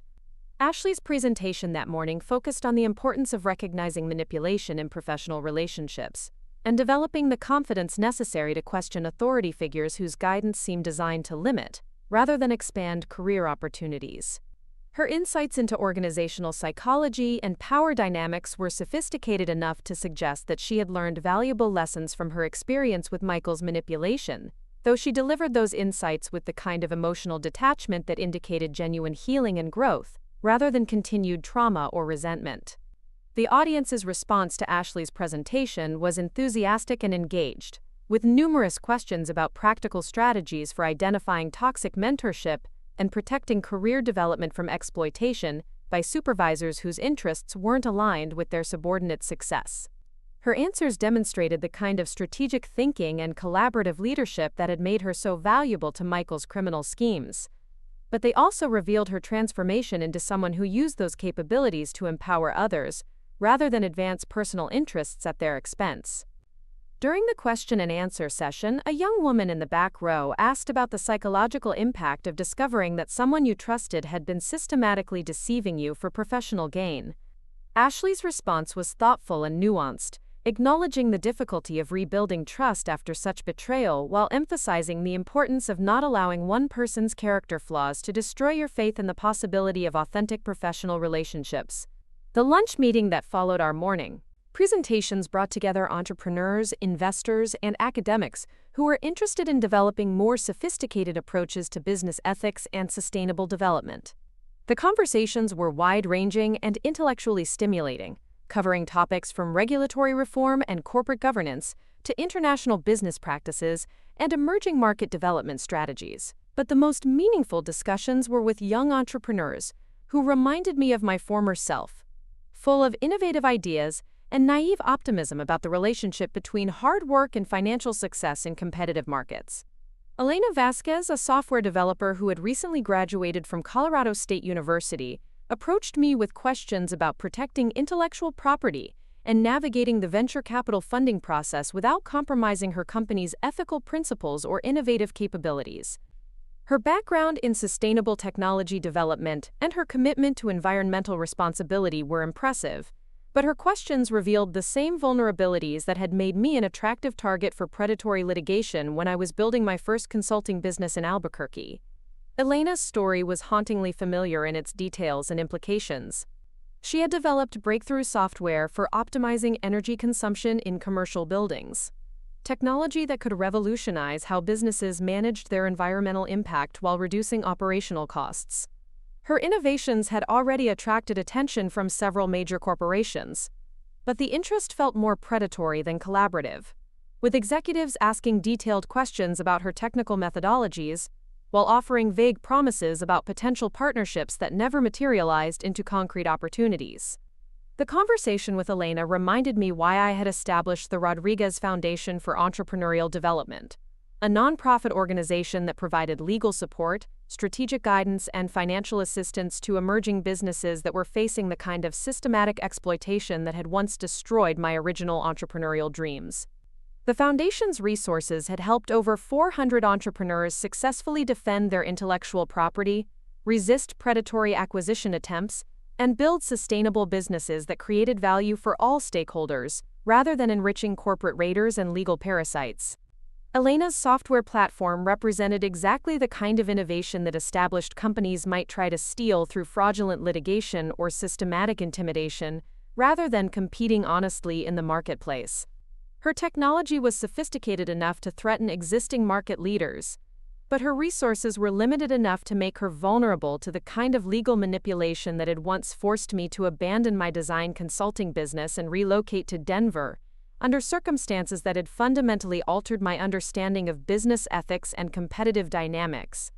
The Foundation's legal team, led by Rachel Davis, who had transitioned from my personal attorney to the organization's general counsel, had developed comprehensive strategies for protecting entrepreneurs like Elena from predatory business practices that exploited power imbalances and information asymmetries to eliminate competition through non-market mechanisms.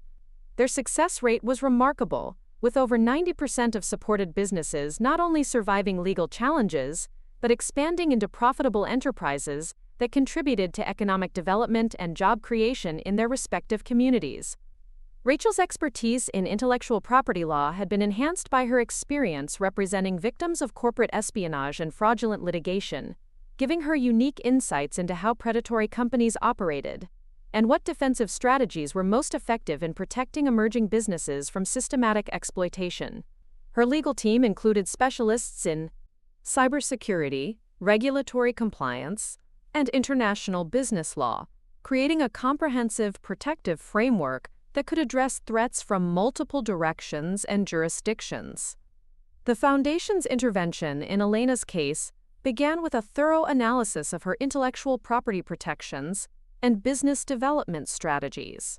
Our legal team identified several vulnerabilities in her patent applications and licensing agreements that could be exploited by larger companies seeking to steal her innovations through technical loopholes or procedural manipulation.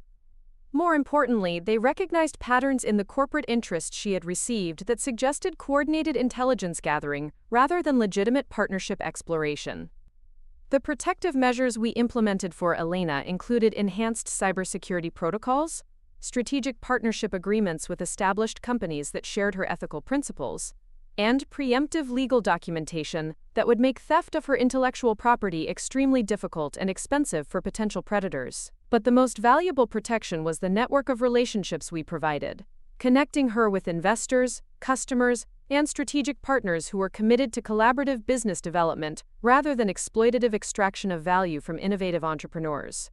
The afternoon workshops that concluded the conference provided opportunities for detailed discussions about implementation strategies and practical applications of the ethical business principles we had been exploring throughout the day. My session focused on investment criteria and due diligence processes that could identify companies whose leadership teams were compatible with sustainable growth and collaborative innovation, while Ashley's workshop addressed organizational culture development and employee engagement strategies that could transform toxic workplace environments into collaborative and productive business ecosystems. The workshop format allowed for more intimate conversations about the practical challenges of implementing ethical business practices in competitive environments, where other companies might be using less scrupulous methods to gain market advantages. Participants shared their own experiences with corporate misconduct and predatory behavior, creating a collaborative learning environment where everyone could benefit from the collective wisdom of people who had faced similar challenges and developed effective defensive strategies. One particularly meaningful discussion emerged around the psychological impact of discovering betrayal in professional relationships, and how to maintain optimism and trust in business environments where deception and manipulation were unfortunately common. Several participants shared stories of being deceived by business partners, investors, or advisors who had exploited their trust for personal gain, creating emotional trauma that made it difficult to engage authentically with new professional relationships. The conversation revealed that Michael's betrayal of my trust hadn't been an isolated incident, but part of a broader pattern of exploitation that was unfortunately common in competitive business environments.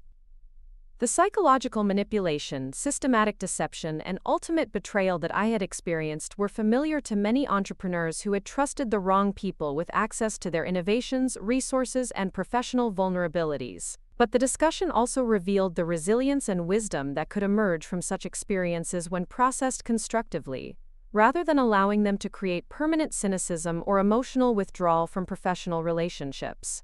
Many participants had learned to develop more sophisticated assessment tools for evaluating potential partners and advisors, creating protective strategies that allowed them to engage openly with new opportunities while maintaining appropriate skepticism about motivations and character. The most rewarding aspect represented something far more systemic than a simple disagreement over design ownership. According to the documents she spread across my kitchen table that morning, I was being sued by Stellar Creative Enterprises, a multinational marketing conglomerate based in Phoenix, for allegedly stealing proprietary design concepts and rebranding them for my own clients. The lawsuit was comprehensive in its scope and devastating in its implications. Stellar Creative claimed that 17 different projects in my portfolio showed suspicious similarities to campaigns they had developed for major corporate clients over the previous 3 years. The evidence they presented was circumstantially compelling. Side-by-side comparisons of color schemes, typography selections, and layout structures that did indeed demonstrate remarkable consistency with their internal creative standards. To someone without deep understanding of design evolution and industry trends, it would appear that I had systematically copied their work and repackaged it as original creative content for my own client base. The reality was far more insidious than simple copyright infringement. Stellar Creative hadn't stumbled across my portfolio and noticed similarities to their existing work. They had been systematically targeting successful independent designers throughout the Southwest, using their vast resources to manufacture intellectual property disputes that smaller competitors couldn't afford to litigate. Their business model was elegant in its predatory efficiency. Identify promising creative professionals whose work showed natural evolution of current design trends, claim ownership of those trends as proprietary innovations, then force settlements that eliminated potential competitors while generating revenue streams that required no actual creative labor. Rachel walked me through the financial mechanics of fighting their lawsuit, and the numbers painted a picture that was both predictable and terrifying. Even if I ultimately prevailed in court, which was far from guaranteed given the subjective nature of creative copyright law, the legal expenses would bankrupt my business long before we reached a final verdict. Stellar Creative's attorneys had calculated this outcome precisely, which was why their settlement offer appeared generous while actually being extortionist. I could pay them $200,000 and agree to a non-compete clause that would prevent me from working in New Mexico, Arizona, Colorado, or Utah for 7 years. Or I could spend 3 times that amount on legal fees with no guarantee of success. The non-compete provision was the most devastating aspect of their offer, because it wasn't just about eliminating me as a competitor. They wanted to drive me completely out of the regional market, while sending a clear message to other independent designers about the consequences of achieving success that might threaten established players. The geographic scope of their proposed restriction would force me to relocate to entirely different markets, where I had no professional relationships, client base, or cultural understanding of local business dynamics. Sitting in my small apartment that night, reviewing the lawsuit documents while trying to calculate whether I had enough savings to survive the legal battle they were forcing upon me, I felt something fundamental shift in my understanding of how business actually operated in America. The naive optimism that had driven my entrepreneurial ambitions was being systematically dismantled by people who contributed nothing except legal manipulation and strategic intimidation. If this was how the system actually worked, then I needed to learn to play by rules I had never imagined existed. The next 6 months were a masterclass in corporate warfare disguised as intellectual property litigation. Stellar Creative's legal team was relentless in their pursuit of information that could be used to strengthen their case or create additional avenues for attack. They demanded access to my client files, creative process documentation, and financial records going back 5 years. Of these educational activities wasn't the professional recognition or the opportunity to influence business practices on a broader scale. It was the chance to share lessons that had been learned through painful experience with people who could benefit from that knowledge, without having to endure the same devastating betrayals and systematic exploitation that had motivated my own transformation from naive entrepreneur to sophisticated investor and business strategist.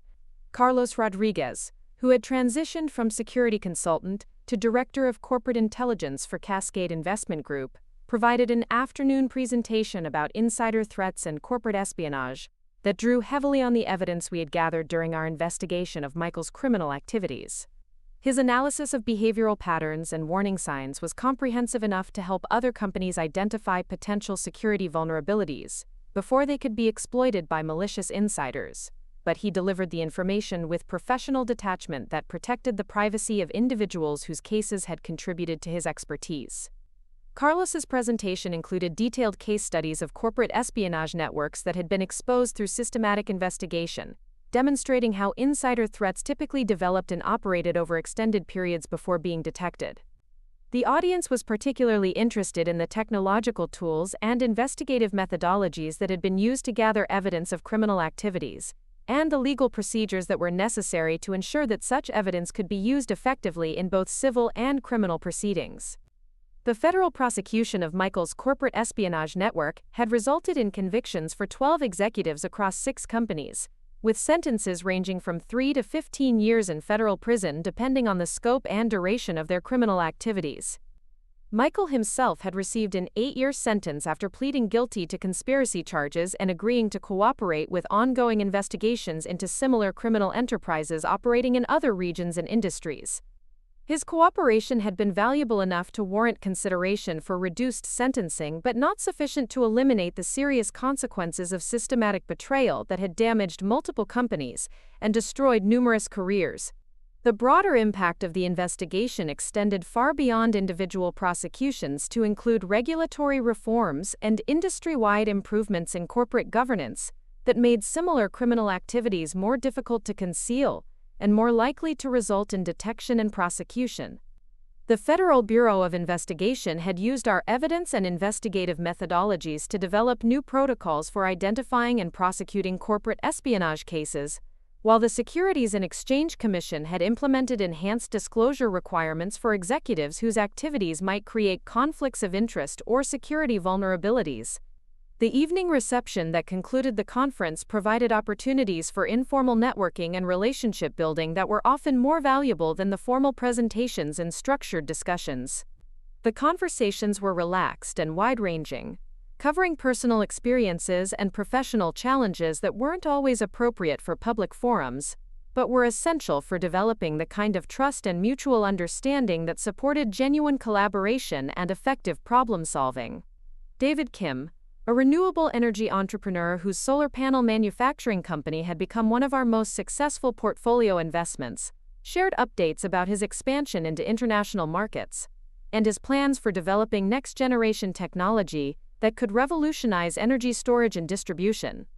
His success story represented the kind of positive outcomes that were possible when innovative entrepreneurs received ethical mentorship and adequate capital support rather than facing systematic exploitation and predatory business practices. David's journey from struggling startup founder to industry leader had been facilitated by the kind of patient capital and strategic guidance that prioritized long-term value creation over short-term profit extraction. When Cascade Investment Group first invested in his company, David was working out of a converted garage with 2 employees and a promising prototype that had been rejected by traditional venture capital firms for being too technically complex and commercially risky. Our investment team had recognized the potential in David's innovations not because they promised quick returns, but because they represented genuine solutions to important environmental and economic challenges. The solar panel technology he was developing could reduce manufacturing costs by 40% while increasing energy efficiency by 25%, creating opportunities for widespread adoption of renewable energy systems that had previously been economically unfeasible for many applications. The mentorship and strategic guidance that accompanied our financial investment had been as valuable as the capital itself, providing David with access to industry expertise, regulatory guidance, and market development strategies that would have taken years to develop independently. More importantly, the ethical framework that guided our investment approach had protected David from the kind of exploitative partnerships and predatory acquisition attempts that had destroyed other promising clean energy companies. David's company now employed over 800 people across facilities in Colorado, California, and Texas, with additional manufacturing partnerships in Mexico and Canada that were creating economic opportunities while advancing environmental sustainability goals. His products were being used in commercial installations throughout North America, and his research division was developing technologies that could significantly reduce the cost and increase the efficiency of renewable energy systems for residential and industrial applications. The transformation of David's business from a promising startup to an industry leader provided compelling evidence that ethical investment practices could generate exceptional returns while creating genuine value for all stakeholders involved in the business ecosystem. His employee ownership program had made dozens of workers financially secure while incentivizing continued innovation and quality improvement, and his environmental impact initiatives had attracted recognition from regulatory agencies and advocacy organizations that were promoting sustainable business practices. But the most satisfying aspect of David's success wasn't the financial returns or environmental benefits it generated. It was the proof that collaborative business relationships based on trust and mutual respect could achieve outcomes that exceeded what any individual or organization could accomplish through competitive or exploitative approaches to market development and resource allocation. Another conversation that evening was with Dr. Lisa Chen, a data scientist who had developed machine learning algorithms for detecting corporate fraud and insider trading. Her work had been inspired by the high-profile cases of corporate espionage that had emerged from our investigation into Michael's criminal network, and she had created sophisticated analytical tools that could identify suspicious patterns in financial transactions and communications that might indicate systematic misconduct. Dr. Chen's algorithms had been adopted by several regulatory agencies and financial institutions as part of their fraud detection systems, creating technological barriers to the kind of sophisticated corporate crime that had once seemed virtually undetectable. Her research had also contributed to academic understanding of how insider threats developed and operated, providing theoretical frameworks that were being used to develop more effective prevention and detection strategies. The evening's most unexpected encounter was with Thomas Wright, a former executive from one of the companies that had been part of Michael's espionage network. Thomas had been peripherally involved in the criminal activities, but had cooperated with investigators and received probation rather than prison time in exchange for providing valuable intelligence about how the conspiracy had operated and recruited participants. Thomas's perspective on the events that had destroyed his career and damaged his reputation was complex and nuanced, acknowledging his responsibility for poor decisions, while also describing the psychological manipulation and gradual ethical erosion that had made participation in criminal activities seem reasonable at the time. His experience provided valuable insights into how otherwise ethical individuals could be drawn into corporate crime through incremental compromises and systematic normalization of misconduct. The conversation with Thomas was uncomfortable but important, reminding me that the people who had been involved in Michael's criminal network weren't necessarily evil individuals, but often were people who had made poor choices under pressure, or had been manipulated by more sophisticated criminals who understood how to exploit psychological vulnerabilities and professional insecurities. Thomas had spent the years since his conviction working as a compliance consultant, helping companies develop internal controls and ethical training programs that could prevent the kind of systematic misconduct that had destroyed his original career. His transformation from corporate criminal to ethical advocate represented the possibility of redemption and positive change that existed even for people who had made serious mistakes and caused significant harm to others. The drive home from the conference took me through downtown Denver neighborhoods that had been transformed during the years since I had first arrived in the city, as someone seeking to rebuild her career and restore her faith in the possibility of ethical business success. The coffee shop where I had once studied market dynamics and competitive relationships while developing my investment strategies had been replaced by a technology incubator that was nurturing the next generation of innovative entrepreneurs. And the networking venues where I had first encountered Michael Chen had evolved into collaborative workspaces that prioritized community building over individual advancement. The University of Colorado Denver campus itself had undergone significant expansion and modernization during the years since I had first begun speaking at academic conferences about business ethics and sustainable development. The new facilities reflected the institution's commitment to preparing students for leadership roles in an economy that increasingly valued collaboration, transparency, and social responsibility over the competitive individualism that had once characterized corporate culture. The business school had established a center for ethical leadership that was funded in part by donations from our foundation and portfolio companies, creating research and educational programs that were training the next generation of executives to recognize and resist the kind of systematic misconduct that had once been accepted as normal competitive behavior. The center's curriculum included case studies of corporate espionage and insider threats, using real-world examples to teach students about the practical and ethical challenges of maintaining integrity in competitive business environments. The apartment building in Capitol Hill, where I had maintained my carefully constructed facade as a struggling freelance designer, had been converted into affordable housing for artists and entrepreneurs who were building creative businesses while contributing to the community's cultural development. The transformation of that neighborhood reflected broader changes in Denver's business culture that emphasized collaboration, sustainability, and inclusive economic development, rather than the competitive individualism that had once characterized professional relationships and industry dynamics. My current residence, a penthouse apartment in a downtown tower that Cascade Investment Group had helped finance, provided panoramic views of the Rocky Mountains and the growing city that had become the foundation for everything I had built since arriving, with nothing except hard-earned lessons about business ethics and strategic deception. The apartment was furnished with artwork from local galleries and craftspeople whose businesses had received support from our foundation, creating living spaces that reflected my commitment to community development and collaborative economic growth. The contrast between my current circumstances and the modest Capitol Hill apartment where I had once performed financial struggle, while secretly controlling a business empire worth hundreds of millions of dollars, was striking in its symbolic significance.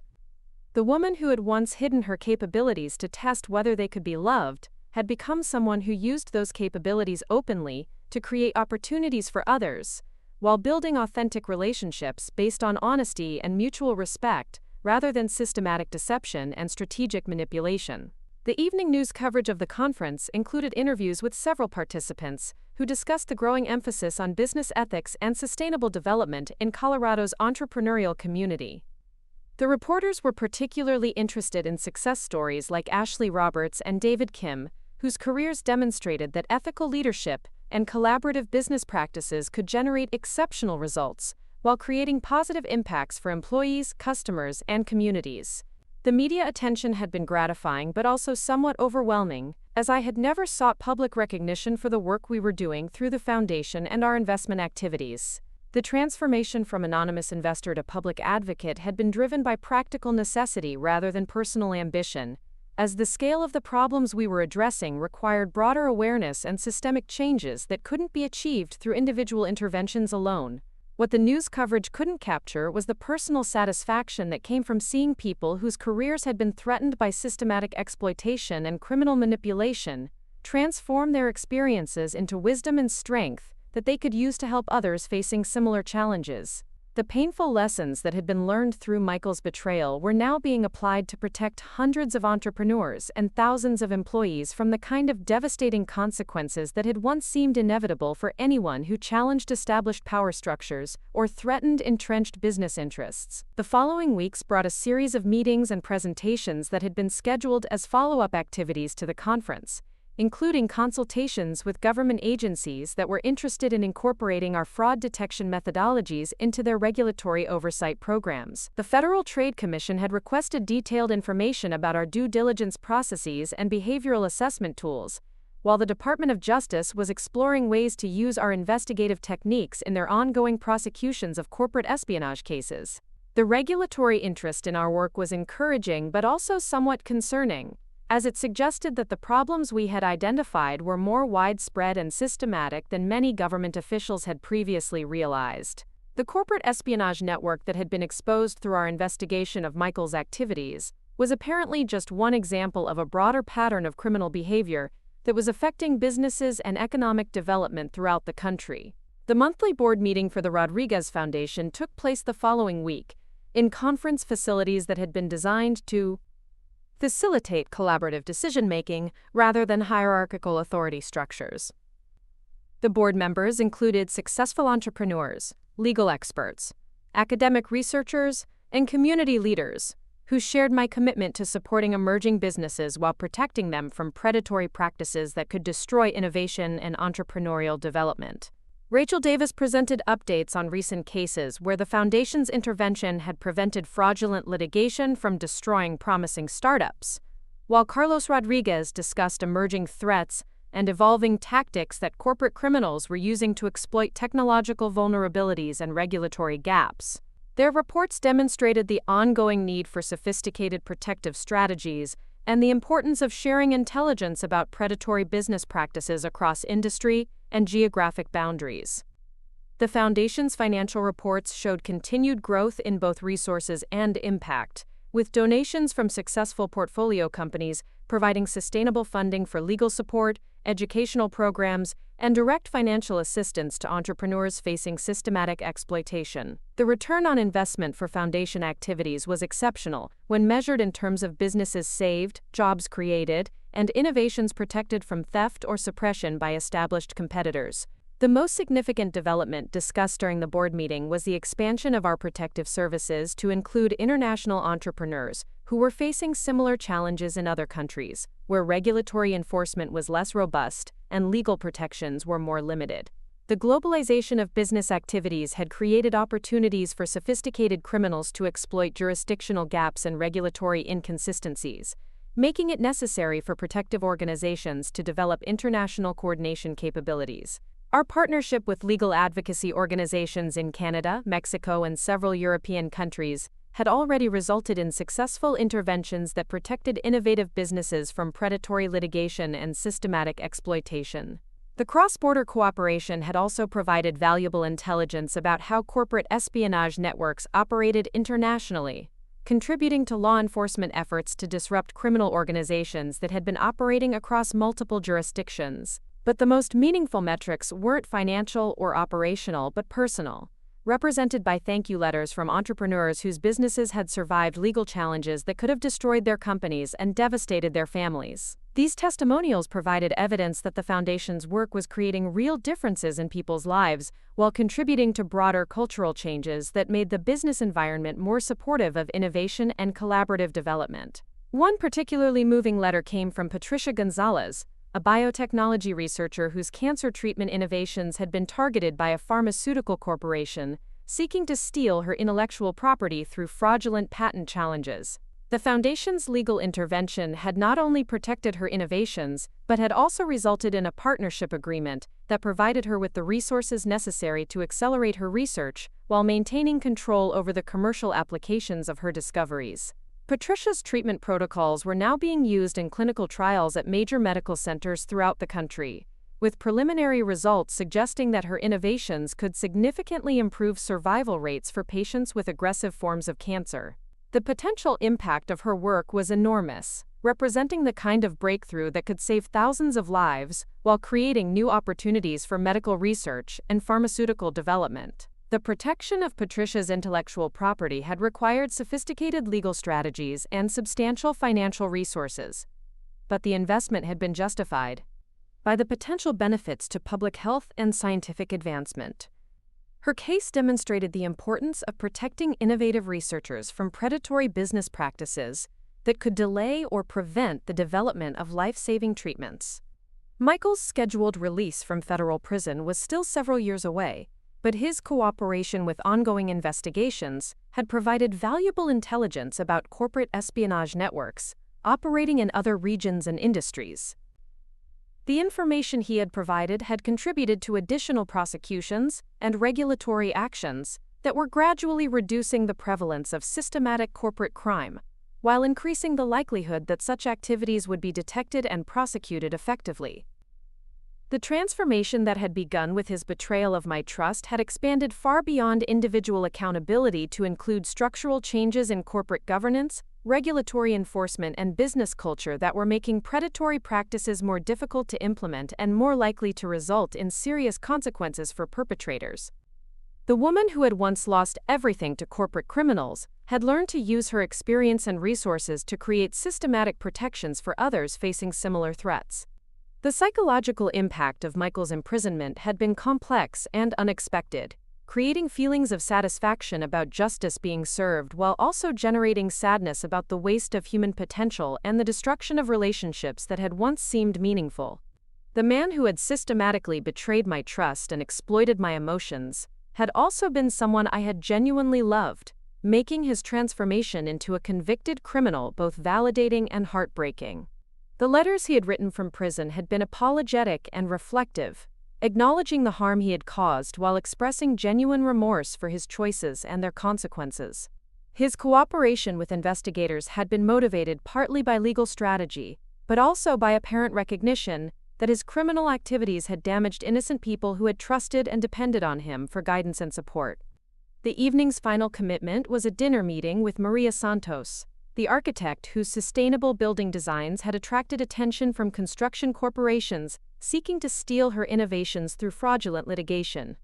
Maria's case had been one of the Foundation's most complex and successful interventions, resulting not only in the protection of her intellectual property, but also in criminal charges against executives who had been systematically targeting minority-owned businesses with legal manipulation designed to steal their innovations while destroying their competitive capabilities.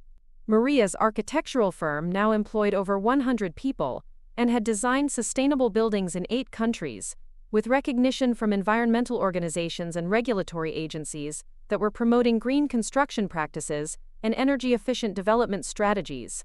Her success had inspired other architects and engineers to pursue innovative approaches to sustainable design while demonstrating that small businesses could compete effectively against large corporations when provided with adequate legal protection and strategic support. The conversation with Maria reminded me of the broader purpose that had emerged from my experience with Michael's betrayal and the systematic deception that had been necessary to expose his criminal activities. The painful lessons about trust, power, and character assessment that had been learned through personal betrayal were now being applied to create protections and opportunities for people whose entrepreneurial dreams deserved better treatment than the predatory business environment that had once seemed inevitable and unchangeable. Maria's innovations in sustainable architecture were being implemented in major construction projects throughout North America, creating buildings that reduced energy consumption while improving occupant comfort and productivity. Her designs had been adopted by several major corporations as part of their environmental sustainability initiatives, generating substantial licensing revenues while advancing broader goals of reducing carbon emissions and environmental impact. The success of Maria's business had created employment opportunities for dozens of architects, engineers, and construction workers, while contributing to the development of new technologies and methodologies that were making sustainable construction more practical and cost-effective. Her employee ownership program had created financial security for her team, while maintaining the collaborative culture that had been essential to her innovative achievements. The view from my apartment windows that night encompassed a city that had been fundamentally transformed during the years since I had first arrived, seeking to rebuild my career and restore my faith in the possibility of ethical business success. The lights scattered across the urban landscape represented thousands of businesses and millions of people whose lives had been improved by the cultural changes that had emerged from systematic efforts to combat corporate crime while promoting collaborative and sustainable economic development. The downtown skyline included several buildings that had been constructed or renovated with support from Cascade Investment Group's real estate portfolio, creating modern facilities that reflected our commitment to environmental sustainability and collaborative workplace design. The architectural innovations that had been incorporated into these projects were being studied and replicated by developers throughout the region, contributing to broader improvements in urban planning and commercial construction practices.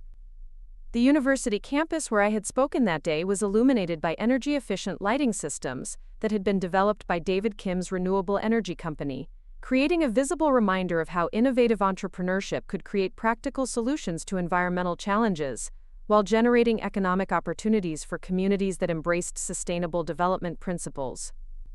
The woman who had once maintained elaborate deception to test whether love could survive systematic manipulation had learned that authentic relationships were only possible when built on foundations of honesty and mutual respect rather than strategic positioning and emotional exploitation. The romantic experiment that had revealed Michael's character flaws had taught lessons about trust and vulnerability that extended far beyond personal relationships to influence professional partnerships and business development strategies that prioritized long-term collaboration over short-term advantage.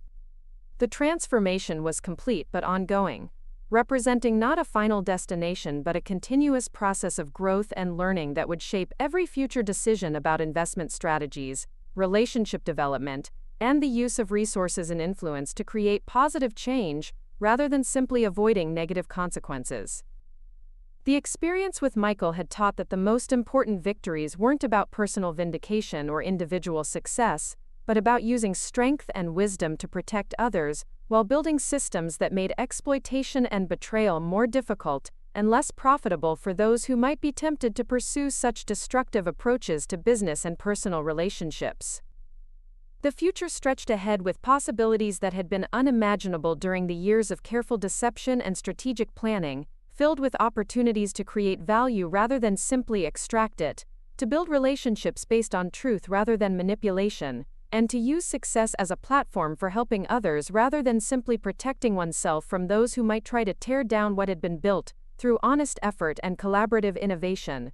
The Foundation's work would continue expanding to protect more entrepreneurs and expose more predatory practices, while Cascade Investment Group would keep demonstrating that ethical business practices could generate exceptional returns while creating genuine value for all stakeholders. The lessons learned through Michael's betrayal would keep being applied to create positive change that extended far beyond the original circumstances that had motivated the investigation and eventual prosecution of his criminal activities. Up next, you've got 2 more standout stories right on your screen. If this one hit the mark, you won't want to pass these up. Just click and check them out.